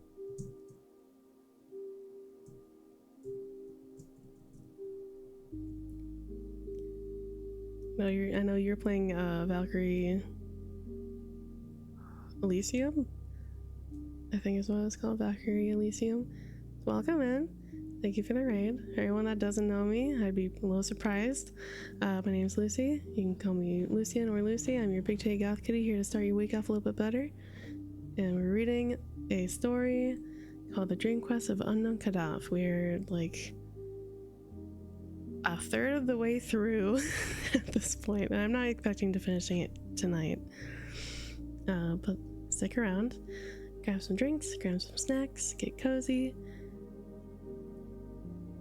You're welcome to try and read along with me. I do have a pinned comment if you'd like to read along. It is not numbered, it is not paged, so good luck finding where I'm at. In any case, he felt that he could persuade a ghoul to guide him out of Kadath. It would be better to meet a ghoul, which one can see, than a bull, which one cannot see. So Carter walked in the dark and ran when he thought he heard something among the bones underfoot. Once he bumped into a stony slope and knew it must be the base of one of Throck's peaks. Then at last he heard a monstrous rattling and clatter which reached far up in the air and became sure he had come nigh the crag of the ghouls. He was not sure he could be heard from this valley miles below, but realized that the inner world was strange laws. As he pondered, he was struck by a flying bone so heavy that it must have been a skull, and therefore realizing his nearness to the fateful crag, he sent up as best as he might that meeping cry, which was the call of the ghoul. Sound traveled slowly, so that it was some time before he heard an answering glimmer. But it came at last, and before long, he was told that a rope ladder would be lowered. The wait for this was very tense, since there was no telling what might not have been stirred up among those bones by his shouting. Indeed, it was not long before he actually did hear a vague rustling afar off. As this thoughtfully approached, he became more and more uncomfortable, for he did not wish to move away from the spot where the ladder would come. Finally, the tension grew almost unbearable, and as he was about to flee in panic, when the thud of something on the newly heaped bones nearby drew his notice from the other sound. It was the ladder, and after a minute of groping, he had it taut in his hands. But the other sound did not cease, and followed him even as he climbed. He had gone fully 5 feet from the ground when the rattling beneath waxed emphatic, and he was a good 10 feet up when something swayed the ladder from below. At a height which must have been 15 or 20 feet, he felt his whole side brushed by a great slippery length, which grew alternately convex and concave with wriggling, and thereafter he climbed desperately to escape the unendurable nuzzling of that loathsome and overfed bull, whose form no man might see. For hours he climbed with aching arms and blistered hands, seeing again the grey death fire and Thok's uncomfortable pinnacles. At last he discerned above him the projecting edge of the great crag of the ghouls, whose vertical side he could not glimpse, and hours later he saw a curious face peering over as that gargoyle peers over a parapet of Notre Dame. This almost made him lose his hold through the faintness. But a moment later he was himself again, for his vanished friend Richard Pickman had once introduced him to a ghoul, and he knew well their canine faces and slumping forms and unmentionable idiosyncrasies. So he had himself well under control when that hideous thing pulled him out of the dizzy emptiness over the edge of the crag, and did not scream when the partly consumed refuse heaped at one side, or at the squatting circles of ghouls who gnawed and watched curiously. He was now on a dim-lit plain whose sole topography features were great boulders and the entrances of burrows. The ghouls were in general respectful, even if one did attempt to pinch him, while several others eyed his leanness speculatively. Through patient glibbering, he made inquiries regarding his vanished friend, and found he had become a ghoul of some prominence in a business near the waking world. A greenish elderly ghoul offered to conduct him to Pickman's present habitation. So desperate a natural loathing, he found the creature into a conspicuous burrow and crawled after him for hours in the blackness of rank mold. They emerged on a dim plain strewn with singular relics of earth, old gravestones, broken urns, and grotesque fragments of monuments, and Carter realized with some emotion that he was probably nearer the waking world than at any other time since he had gone down the 700 steps from the cavern of flame to the gate of deeper slumber. There, on a tombstone of 1768, stolen from the Granary Burying Ground in Boston, sat the ghoul which was once the artist Richard Upton Pickman. It was naked and rubbery, and had acquired so much of the ghoulish physiognomy that its human origin was already obscure. But it still remembered a little English, and was able to converse with Carter in grunts and monosyllables, helped out now by the glibbering of the ghouls. When it learned that Carter wished to get to the enchanted wood, from there to the city Salafis on Uth Nargai, beyond the Tyrian hills, it seemed rather doubtful, for these ghouls of the waking world do no business in the graveyards of Upper Dreamland, leaving that to the web-footed womps that were spawned in dead cities. And many things intervene betwixt the gulf and the enchanted wood, including the terrible kingdom of Googs. The Googs, hairy and gigantic, once reared stone circles in the wood that made strange sacrifices to the other gods, and the crawling chaos of Narlanthotep, until one night an abomination of theirs reached the ears of the earth's gods, and they were banished to caverns below. Only a great trap-door of stone with an iron ring connects the abyss of the earth ghouls and the enchanted wood, and this is where the Googs are afraid to open because of a curse. That a mortal dreamer could traverse their cavern realm and leave by that door is inconceivable, for mortal dreamers were their former food, and they'd have legends of the toothsomeness of such dreamers, even though banishment has restricted their diet to the ghasts, those repulsive beings which die in the night, and which live in the vaults of Zin and leap on long hind legs like kangaroos. So the ghoul that was the Pikmin advised Carter either to leave the abyss at Sarkomand, that deserted city in the valley below Lang, where black nitrous stairways guarded the winged diorite lines led down to Dreamland to the lower gulfs, or to return through the churchyard to the waking world and begin a quest anew down the 70 steps of light slumber to the cavern of flame, and the 700 steps to the gate of the deeper slumber and the enchanted wood. This, however, did not suit the seeker, for he knew nothing of the way from Lang to Uthnagai, and was likewise reluctant to awake lest he forgot all he had so far gained in this dream. It was disastrous to his quest to forget the august and celestial faces of those seamen from the north who traded onyx sapphires, and who, and being the sons of gods, must point the way to the cold wastes of Kadath, where the great ones dwell. After much persuasion, the ghoul consented to guide his guest inside the great wall of the Goog's kingdom. There was one chance that Carter might be able to steal through that twilight realm of circular stone towers at an hour when the giants would all be gorged and snoring indoors, and reach the central tower with the sign of Koth upon it, which has the stairs leading up to the stone trapdoor in the enchanted wood.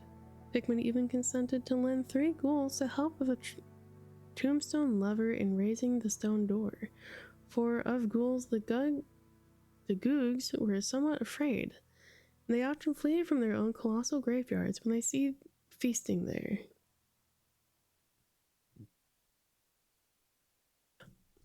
Sorry, I need to cough. He also advised Carter to disguise as a ghoul himself, shaving the beard he had allowed to grow, for ghouls have none, wallowing naked in the mold to get in the correct surface, and loping in the usual slumping way, with his clothes carried in a bundle as if it were the choice of morsel from a tomb. They would reach the city of Googs, which is coterminous with the whole kingdom, though the proper burrows emerging in a cemetery not far from the stair-containing Tower of Koth. They must beware, however, a large cave near the cemetery, for this is the mouth of the vaults of Zin, and the vindictive ghasts are always on watch there murderously for the denizens of the upper abyss who hunt and prey on them. The ghasts try to come out when the Googs sleep, and they attack ghouls as readily as Googs, for they cannot discriminate. They are very primitive and eat one another. The Googs have a sentry at a narrow place in the vaults in Zin, but he is often drowsy and is sometimes surprised by a party of ghasts. Though ghasts cannot live in real light, they can endure the gray twilight of the abyss for hours. So at length, Carter crawled through endless burrows, with 3 helpful ghouls bearing the slate gravestone of Colonel Derby, obituary 1719, from the Charter Street burying ground of Salem. When they came again to the open twilight, they were in a forest of vast lichened monoliths, reaching nearly as high as the eye could see and forming the modest gravestones of the Googs. On the right of the hole in which they wriggled, it seemed, though aisles of monoliths, was a stupendous vista of cyclopean round towers mounting up illimitable into the gray air of inner earth. This was the great city of Googs, whose doorways are 30 feet high. Ghouls often come here, for a buried Goog will feed a community for almost a year, and even with the added peril, it is better to burrow for googs than to bother them with the graves of men. Carter now understood the occasional titan bones he had felt beneath him in the Pale of Kadath. Straight ahead, and just outside the cemetery, rose a sheer, perpendicular cliff at whose base was an immense and foreboding cavern yawned. This the ghouls told Carter to avoid as much as possible, since it was the entrance to the unhallowed vaults of Zin, where the googs hunt ghasts in the darkness. And truly that warning was soon well justified, for the moment a ghoul began to creep towards the towers to see if the hour the googs was resting had been rightly timed, there glowed in the gloom of that great cavern's mouth first one pair of yellowish-red eyes, and then another, implying that the googs were 1 century less, and that the ghats have indeed an excellent sharpness of smell. So the ghoul returned to the burrow and mentioned his companions to be silent. It was best to leave the ghats to their own devices, and there was a possibility that they might soon withdraw, since they must naturally be rather tired after coping with the goog sentry in the back vaults. After a moment, something about the size of a small horse hopped into the great twilight, and Carter turned sick at the aspect of a scabrous and unwholesome beast, whose face is so curiously human despite the absence of a nose, a forehead, and other important particulars. Presently, 3 other ghasts hopped into to join their fellow, and the ghoul glibbered softly at Carter that their absence of battle scars was a bad sign. It proved that they had not fought the goog sentry at all, but merely slipped past him as he slept, so that their strength and savagery were still unimpaired and would remain so till they had found and disposed of a victim. It was very unpleasant to see those filthy and disproportionate animals, which soon numbered about 15, grubbing about and making their kangaroo leaps in the gray twilight, where titan towers and monoliths arose. But it was still more unpleasant when they spoke among themselves in the coughing gutturals of ghasts. And yet, horrible as they were not so horrible as what presently came out of the cave after them with the disconcerting suddenness. It was a paw, fully 2.5 feet across, and equipped with formidable talons. After it came another paw, and after that a great black furred arm to which both of the paws were attached by short forearms. Then 2 pink eyes shone, and the head of an awakened goog sentry, large as a barrel, wobbled into view. The 2 eyes jutted 2 inches from each side, shaded by bony protuberances overgrown with coarse hairs. But the head was chiefly terrible because of the mouth. That mouth had great yellow fangs and ran from the top to bottom of the head, opening vertically instead of horizontally. Before that unfortunate goog could emerge from the cave and rise to his full 20 feet, the vindictive ghasts were upon him. Carter feared for a moment that he would give an alarm and arouse all his kin, till the ghoul softly glibbered that googs have no voice, but talk by means of facial expression. The battle which then ensued was a truly frightful one. From all sides the venomous ghasts rushed feverishly at the creeping goog, nipping and tearing with their muzzles, and mauling murderously with their hard-pointed hooves. All the time they coughed excitedly, screaming when the great vertical mouth of the goog would occasionally bite into one of their number, so that the noise of the combat would surely have aroused the sleeping city, had not the wakened of the sentry begun to transfer the action farther and farther within the cavern. As it was, the tumult soon receded altogether from the sight in the blackness, with only occasional evil echoes to mark its continuance. Then the most alert of the ghouls gave the signal for all to advance, and Carter followed the loping 3 out of the forest of the monoliths into the dark, noisome streets of that awful city whose rounded towers of cyclopean stone soared up beyond the sight. Silently they shambled over that rough rock pavement, hearing with disgust the abominable muffled snortings from great black doorways which marked the slumber of the googs. Apprehensive of the ending of the rest hour, the ghouls set a somewhat rapid pace, But even so, the journey was no brief one, for the distances in that town of giants are on a great scale. At last, however, they came to a somewhat open space before a tower even vaster than the rest, above whose colossal doorway was fixed a monstrous symbol in bas-relief, which made one shudder without knowing its meaning. This was the central tower with the sign of Koth, and those huge stone steps just visible through the dusk within were beginning the great flight leading to Upper Dreamland and to the Enchanted Wood.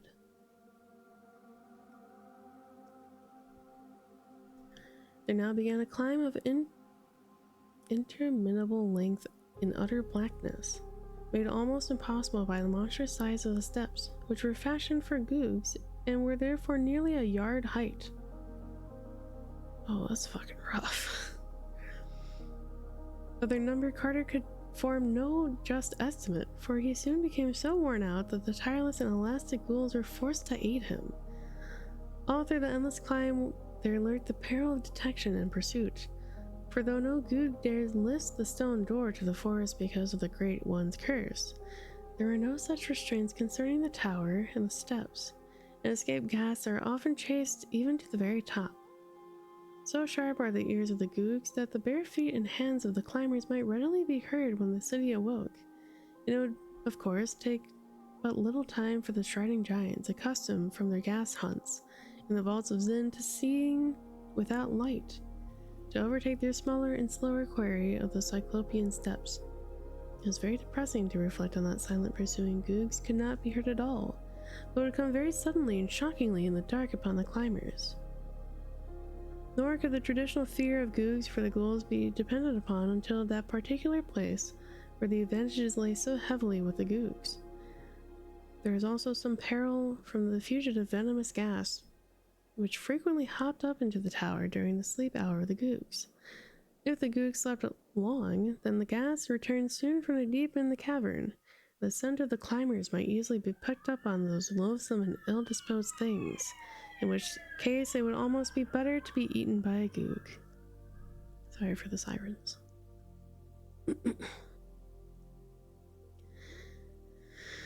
Then, after eons of climbing, there came a cough from the darkness above, and matters assumed a very grave and unexpected turn.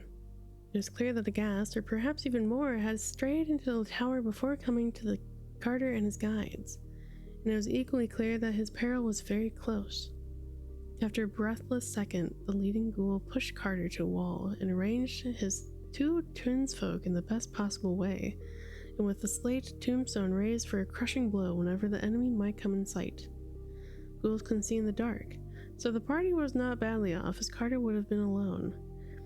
In another moment, the clatter of hooves revealed the downward hopping of at least one beast, and the slab-bearing ghouls poised their weapon for the desperate blow. Presently, two yellowish-red eyes flashed into view, and the panting of the gas became audible above with its clattering.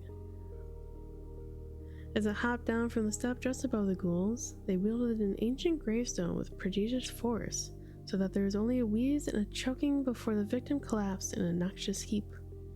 There seemed to be only one of this animal, and after a moment of listening, the ghouls tapped Carter as a signal to proceed again. As before, they were much obliged to aid him, and he was glad to leave that place of carnage where the ghast's uncouth remains sprawled invisible in the blackness. At last the ghouls brought their companion to a halt, and feeling above him, Carter realized that the great stone trapdoor was reached at last. To open so vast a thing completely was not to be thought of, but the ghouls hoped to get it just enough to slip the gravestone under as a prop, and permit Carter to escape through the crack. They themselves planned to descend again and return to the cities of the googs, since their elusiveness was great, and they did not know the way overland to spectral Sarkomand and its lying guarded gate to the abyss. Mighty was the straining of those three ghouls at the stone door above them, and Carter helped push with as much strength as he had. They judged the edge next to the top of the staircase to be the right one, and as they bent all the force of their disreputably nourished muscles. After a few moments, a crack of light appeared, and Carter, to whom that task had been entrusted, slipped the end of the old gravestone into the aperture. There now ensued a mighty heaving, but progress was very slow, and they had, of course, to return to their first position every time they failed to turn to the slab and prop the portal open. Gonna take a quick water break.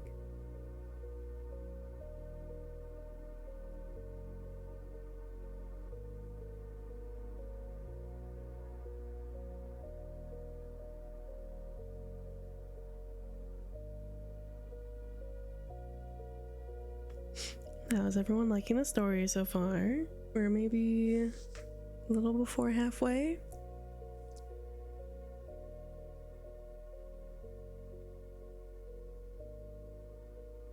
Hopefully everyone is enjoying themselves. Suddenly their desperation was magnified by 1,000-fold by a sound on the steps below them. It was the only thumping and rattling of the slain gas hooves body as it rolled down the lower levels, but all the possible causes of that body's dislodgement and rolling, none was in the least reassuring. Therefore, knowing the ways of the Googs, Gas set up with something of a frenzy.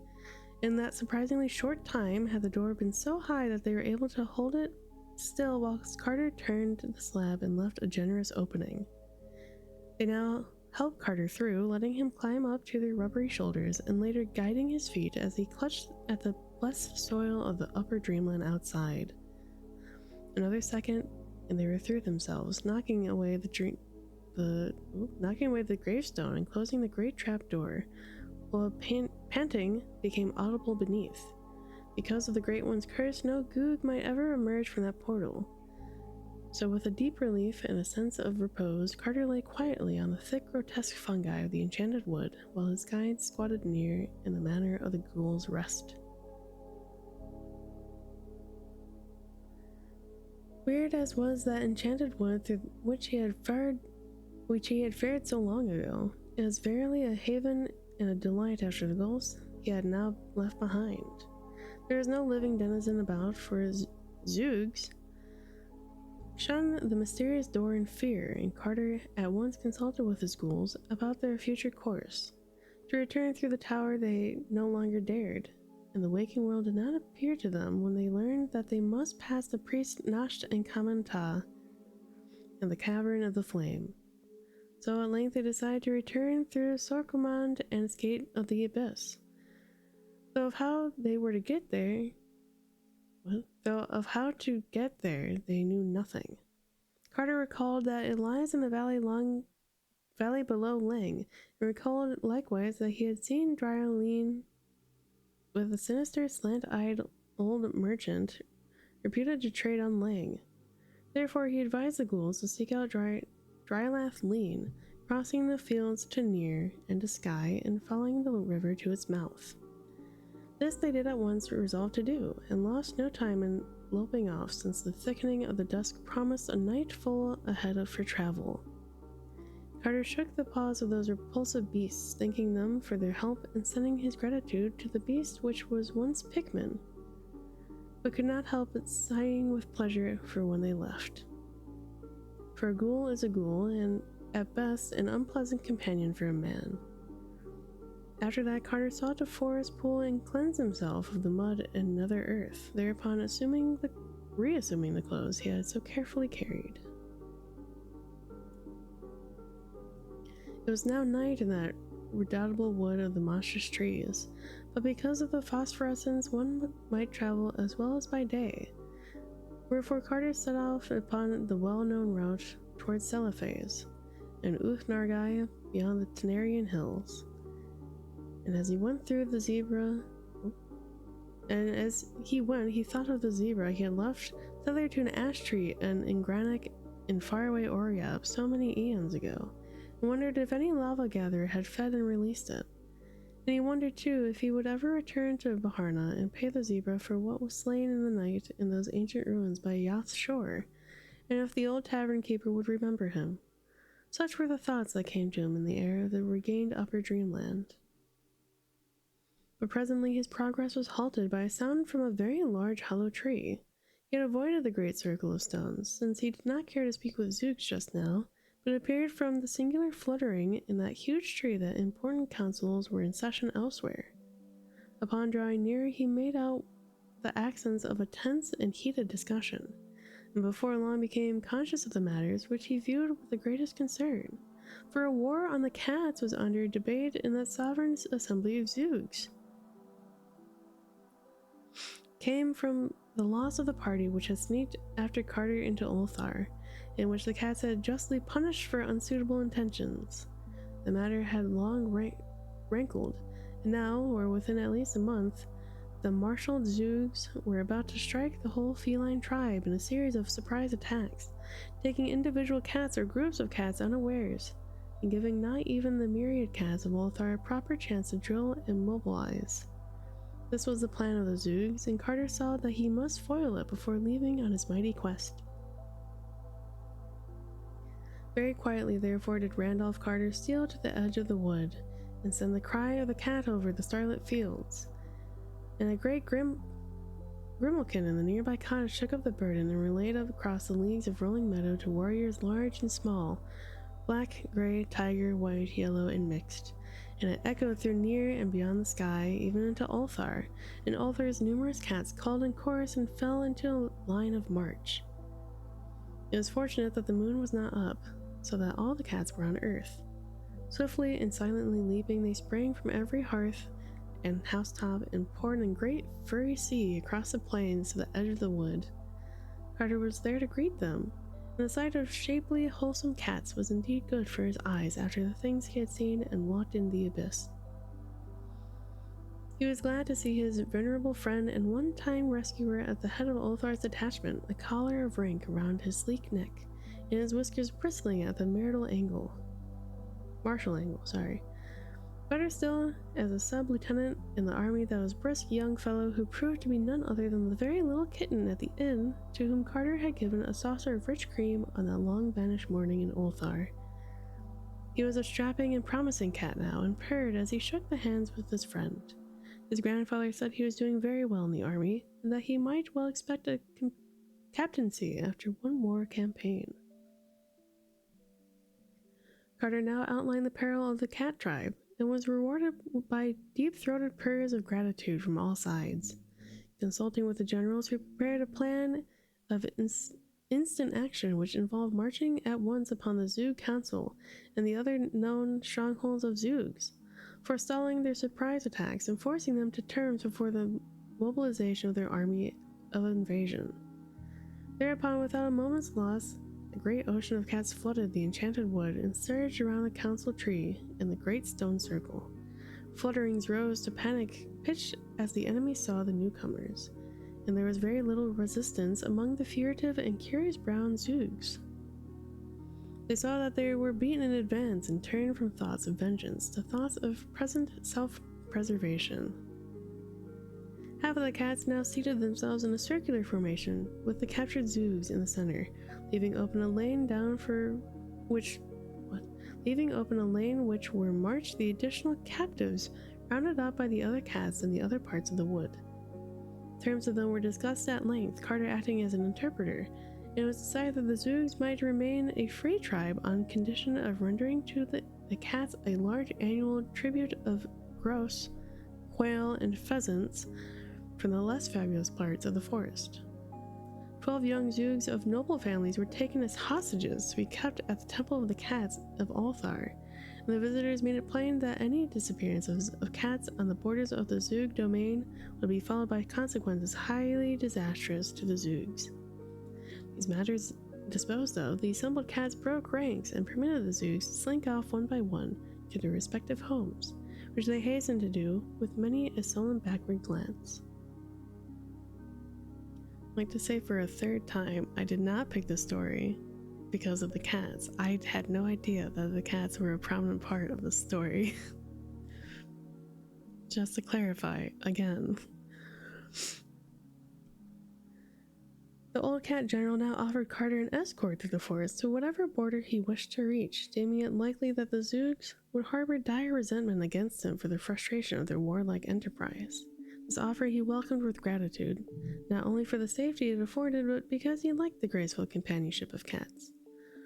So in the midst of a pleasant and playful arraignment, relaxed after the successful performance of his duty, Randolph Carter walked with dignity throughout the enchanted and phosphorescent wood of Titan trees, talking of his quest with the old general and his grandson, whilst others of the band indulged in fantastic gambles or chased fallen leaves that the wind drove among the fungi of the primeval floor. The old cat said that he had heard much from the unknown Kadath in the cold waste, but did not know where it was. As for the marvelous sunset city, he had not even heard of that, but would gladly relate Carter anything he might later learn. He gave the seeker some passwords of great value amongst the cats of Dreamland, and commended him especially to the old chief of the cats in Cephales, whither he was bound. The old cat, already slightly known to Carter, was a dignified Maltese. He would prove highly influential in any transaction. It was dawn when they came to the proper edge of the wood, and Carter bade his friends a reluctant farewell. The young sub-lieutenant he had met as a small kitten would have followed him, had not the old general forbidden it, but the austere patriarch insisted that the path of duty lay with the tribe and the army. So Carter set out alone over the golden fields that stretched mysterious beside a willow-fringed river, and the cats went back into the wood. We're hitting about the halfway point of this story.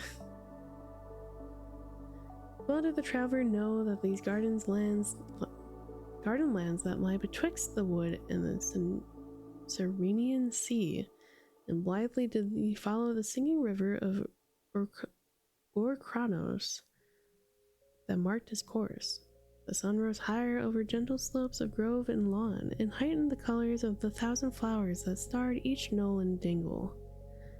A blessed haze lies upon this region, wherein is held a little more of a sunlight than other places hold, and a little more of the summer's humming music of birds and bees, so that men walk through it as though a fairy place, and feel greater joy and wonder than they ever did afterward remember.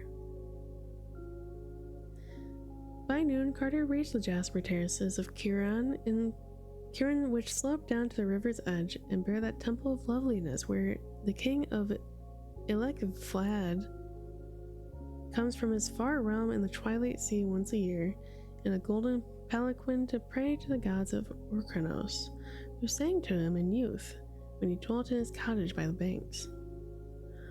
All of Jasper is that temple, and covering the acre ground with its walls and courts, its 7 pinnacled towers, and its inner shrine where the river enters through hidden channels and the gods sing softly in the night. Many times the moon hears strange music as it shines on those courts and terraces and pinnacles, but whether that music be the song of the god or the chant of cryptical priests, none but the king of Ilkvad may say, for only he had entered the temple or seen its priests. Now in the drowsiness of day that carven and delicate fane was silent, and Carter heard only the murmur of the great stream and the hum of the birds and bees as he walked onwards under an enchanted sun. All that afterward the pilgrim wandered on through the perfumed meadows, and in the lee of gentle riverward hills, bearing peaceful thatched cottages and the shrines of amiable gods carven from jasper or chrysoberyl.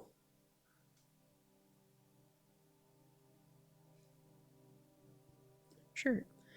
Sometimes he walked close to the bank of Orkranos and whistled to the sprightly and iridescent fish of that crystal stream, and at other times he paused amidst the whispering rushes and gazed at the great dark wood on the farther side, whose trees came down clear to the water's edge. In former dreams he had seen quaint lumbering bowpoths come shyly out of that wood to drink, but now he could not glimpse any. Once in a while he paused to watch a carnivorous fish catch a fishing bird, which allured to the water by shewing its tempting scales in the sun and grasping by the beak with its enormous mouth as the winged hunter sought to dart down upon it. Toward evening he mounted a low grassy rise and saw before him the flaming in the sunset the 1,000 gilded spires of Thran. Lofty beyond belief are the alabaster walls of that incredible city, sloping inward towards the top and wrought in one solid piece by what means no man knows, for they are more ancient than memory. Yet lofty as they are with their 100 gates and 200 turrets, the clustered towers within, all white beneath their golden spires, are loftier still, so that men on the plain around can see them soaring into the sky, sometimes shining clear, sometimes caught at the top in tangles of cloud and mist, and sometimes clouded lower down with their utmost pinnacles blazing free from the above vapors. And where Thrawn's gates open on the river are great wharves of marble, with ornate galleons of fragrant cedar and calamander riding gently at anchor, and the strange bearded sailors sitting on casks and bales with hieroglyphs of far places. Landward beyond the walls lies the farm country, where small white cottages dream between little hills and narrow roads, with many stone bridges wind gracefully among streams and gardens. Down through this verdant land Carter walked at evening, and saw twilight float up from the river to the marvelous golden spires of Thran. And just at the hour of dusk he came to the southern gate, and was stopped by a red-robed sentry, till he had told 3 dreams beyond belief, and proved himself a dreamer worthy to walk up Thran's steep, mysterious streets, and linger in bazaars where the wares of the ornate galleons were sold.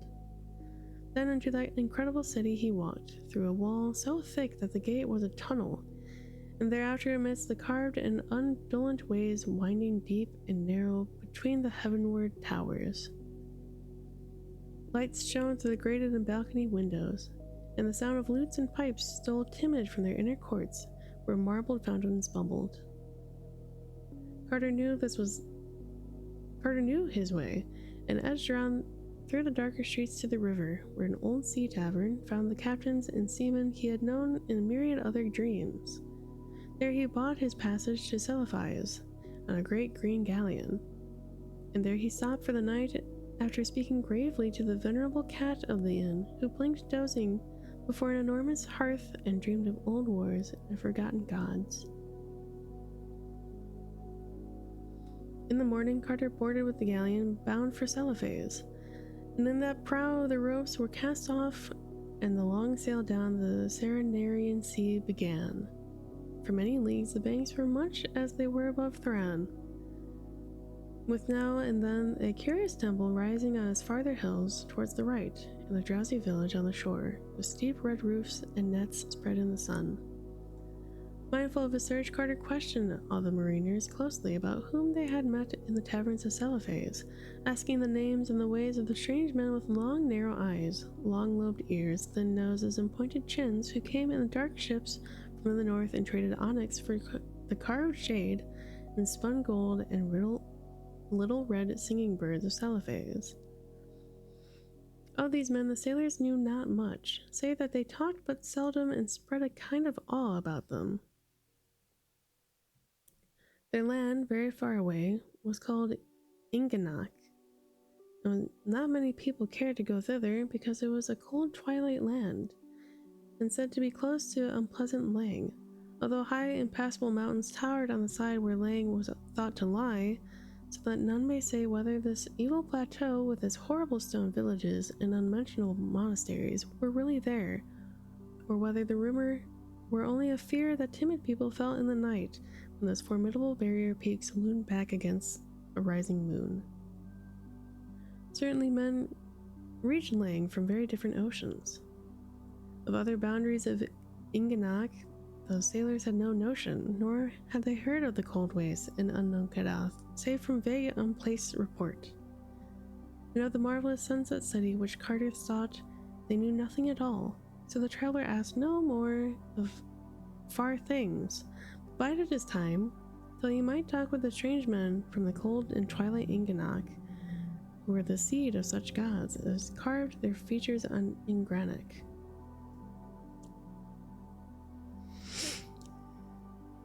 Late in the day, the galleon reached those bends of the river which traversed the perfumed jungles of Cled.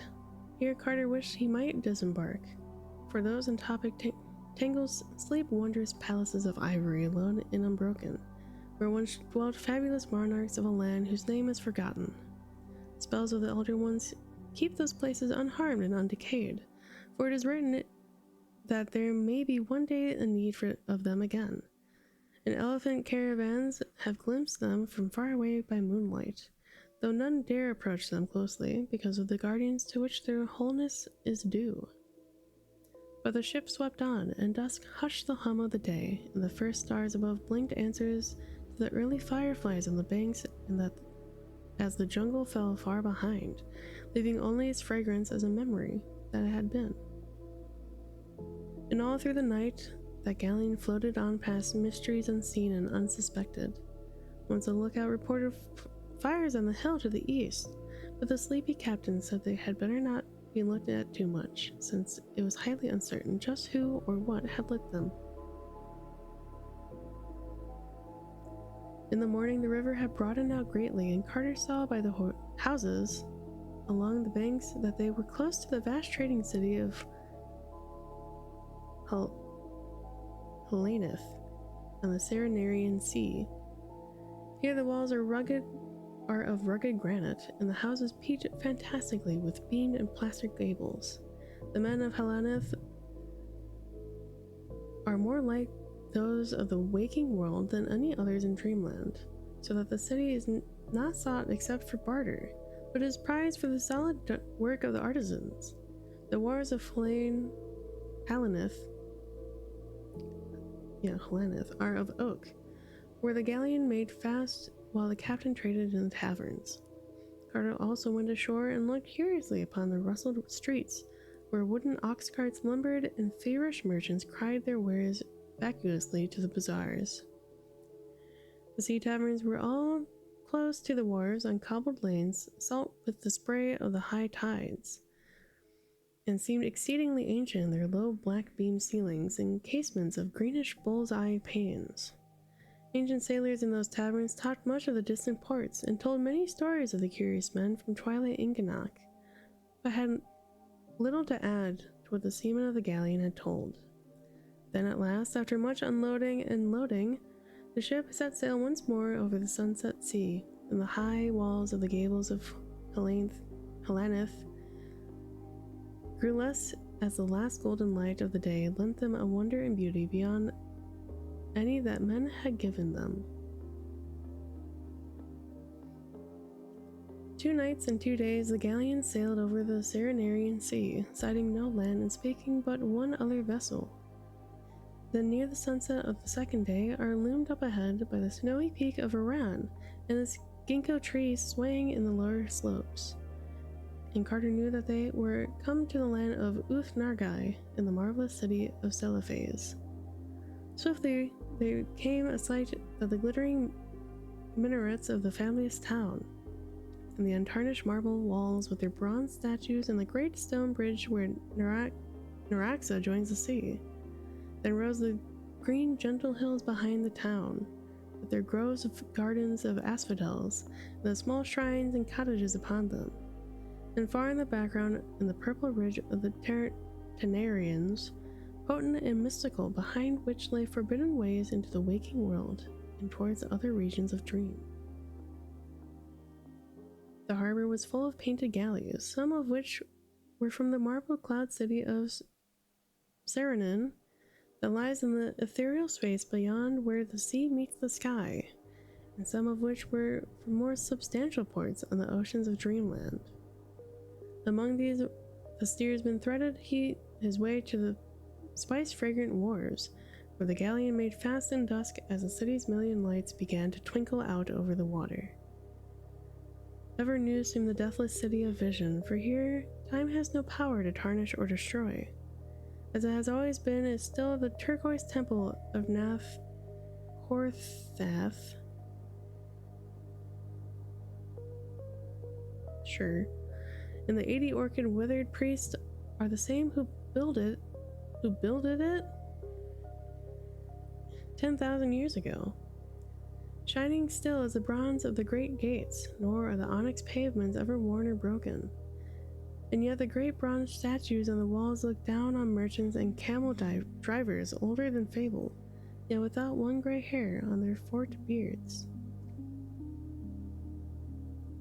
Carter did not at once seek out the temple or the palace or the citadel, but stayed by the seaward wall among traders and sailors, and it When it was too late for rumors and legends, he sought out an ancient tavern he knew well, and rested with dreams of the gods and unknown Kadath whom he sought. The next day he searched all along the quays for some of the strange mariners of Inganak, but was told none were in port, their galleys not being due from the north for 2 full weeks. He found, however, one Thorbonian sailor who had been to Inganak and had worked in the onyx quarries of the Twilight Place. And the sailor said that there was certainly a desert to the north of the peopled region, which everybody seemed to fear and shun. The Thorborian opinioned that his desert led around the utmost rim of the impassable peaks into Lang's horrible plateau, and that this was why men feared it, though he admitted that there were other vague tales of evil presences and nameless sentinels. Whether or not this could be the fabled waste wherein unknown Kadath stands, he did not know, but it seemed unlikely that those presence and sentinels, if indeed they truly existed, were stationed for naught. On the following day, Carter walked up the street of the pillars to the turquoise temples and talked to the high priest. Through Nath Horthath is chiefly worshipped in Celophae. All of the great ones are mentioned in diurnal prayers. And the priest was reasonably versed in their moods. Like a tall and distant Ulthar, he strongly advised against any attempt to see them, declaring that they are testy and capricious, and subject to change, protection from the mindless other gods from outside, whose soul and messenger is the crawling chaos Nyarlathotep. Their jealous hiding of the marvelous sunset city showed clearly that they did not wish Carter to reach it, and it was doubtful how they would regard the guest whose object was to see them and plead before them. No man had ever found Kadath in the past, and it might be just as well if none ever found it in the future. Such rumors were told about that onyx castle of the Great Ones were not by any means reassuring. Having thanked the orchid-crowned high priest, Carter left the temple and sought the bazaar of the sheep butchers, where the old chief of Celophae's cats dwelt sleek and contented. That gray and dignified being was sunning himself on the onyx pavement and extended a languid paw as his caller approached. But when Carter repeated the passwords and introductions furnished him by the old cat general of Ulthar, the furry patriarch became very cordial and communicative, and told much of the secret lore known to cats on the seaward slopes of Uth-Nargai. Best of all, he repeated several things told him furtively by the timid waterfront cats of Celophae about the men of Inganak, whose dark ships no cat will go. It seems that these men have an aura not of earth about them, though it is not the reason why no cat will sail on their ships. The reason for this is that Inganak holds shadows which no cat can endure, so that in all the cold twilight realm there is never a cheering purr or homely mew. Whether it be because of the things wafted over the impassable peaks from the hypothetical Lang, or because of the filtering down from the chilly desert to the north, none may say. But it remains a fact that in the far land there broods a hint of outer space which cats do not like, and to which they are more sensitive than men. Therefore they will not go on the dark ships that seek the basalt quays of Inganak.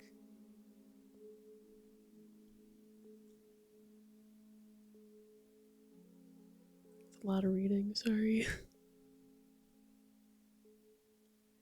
The old chief of the cats also told him where to find his friend King Kuranus, who in Carter's latter dreams had reigned alternately in the rose crystal palace of the 70 delights at Celophae and in the turreted cloud castle of sky-floating Serenin. It seems that he could do no more than find content in those places, but had formed a mighty longing for the English cliffs and downlands of his boyhood, where in little dreaming villages England's old songs hover at evening behind lattice windows, and to where grey church towers peep lovely through the verdure and distant valleys. He could not go back to these things in the waking world because his body was dead, But he had done in the next best thing and dreamed a small tract of such countryside in the region east of the city, where meadows rolled gracefully up from the sea cliffs to the foot of the Tenarian hills. There he dwelt in a great Gothic manor house of stone looking on the sea, and tried to think it was an ancient Trevor Towers, where he was born and where 13 generations of his forefathers had first seen the light. And on the coast nearby he had built a little Cornish fishing village with steep cobbled ways, setting therein such people as had mostly English faces, and seeking ever to reach them, the dear remembered accents of the Cornwall fishers. And in the valley not far he had reared a great Norman abbey, whose tower he could see from his window, placing round it in the churchyard's grey stones with the names of his ancestors carved thereon, and with a mass of somewhat like old England's moss.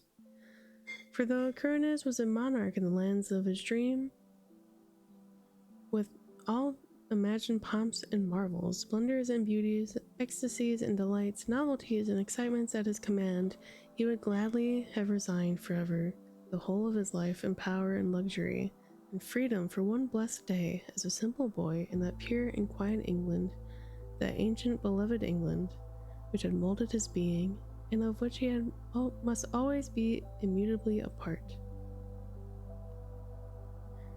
So, when Carter bade that old great chief of the cats adieu, he did not seek the terrace palace of the rose crystal, but walked out the eastern gate and across the daisied fields towards a peaked gable which he glimpsed through the oaks of the park sloping to the sea cliffs.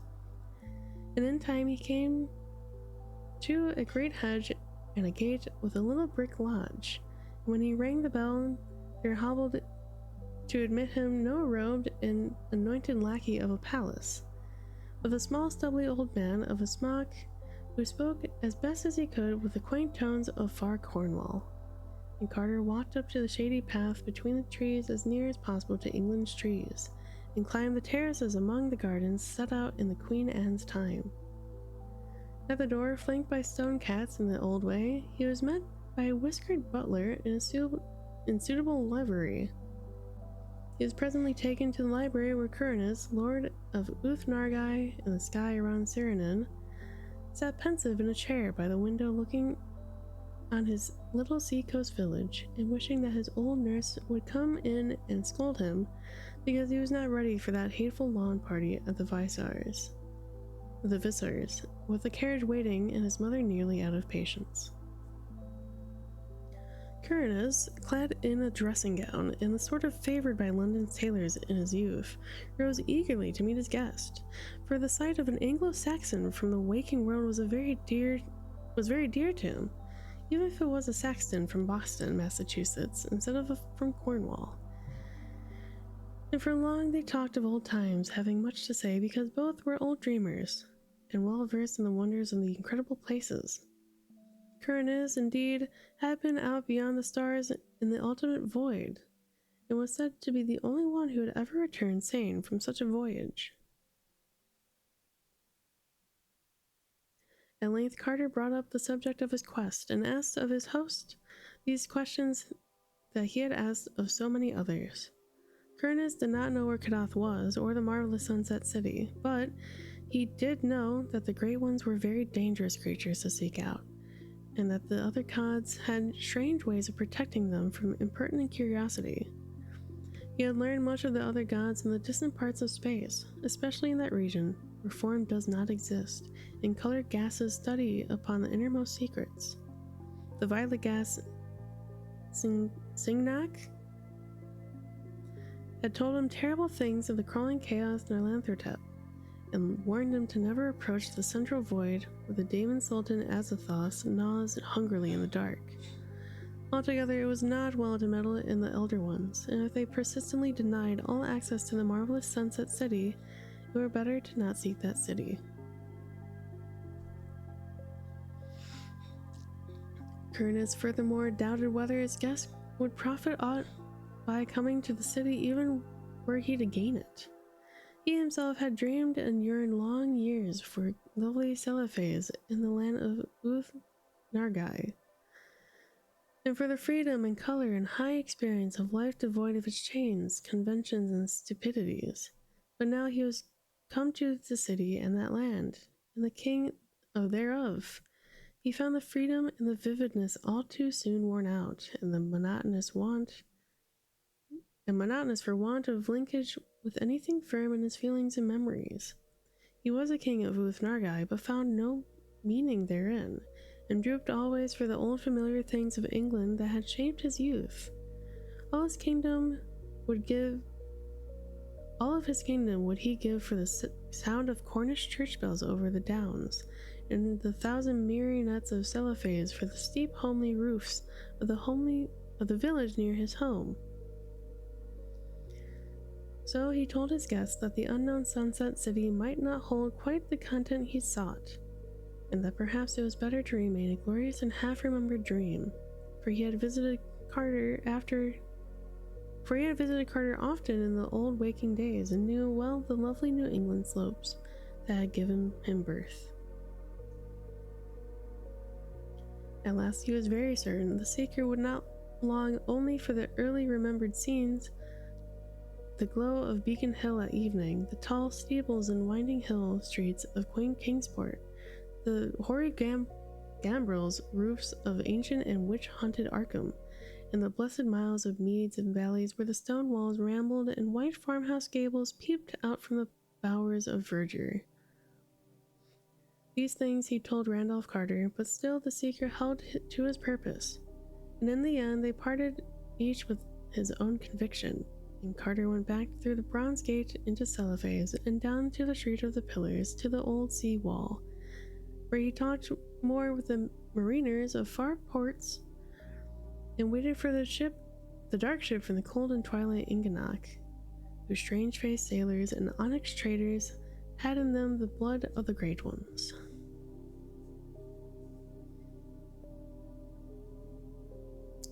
I think I will stop it there. We're good, roughly halfway through.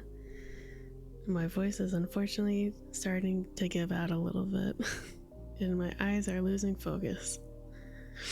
So I think this is a good stopping point. I hope everyone had a good time.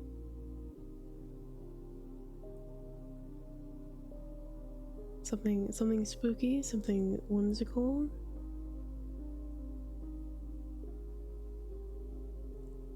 Let's see if anyone is online. I don't have anyone online, unfortunately. If anyone has any recommendations for a raid, we will put a pin in this. We'll pick this up what would be like the end of April. So we'll pick it up then. We'll hopefully finish it by then too.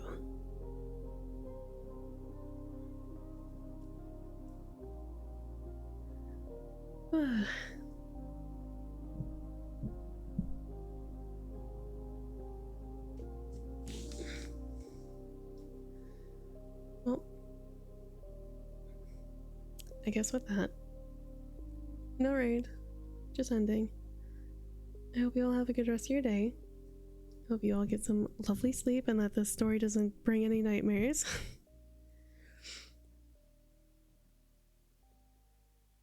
Make sure you get some food, some water, some ample rest. Maybe in your own dreamland you'll find this marvelous city. The marvelous Sunset City. Have a good rest of your night, everyone. Good rest of your day. Stay safe. Stay hydrated. And I'll see you next week. Yeah, next week. I'll see you next week. Bye-bye.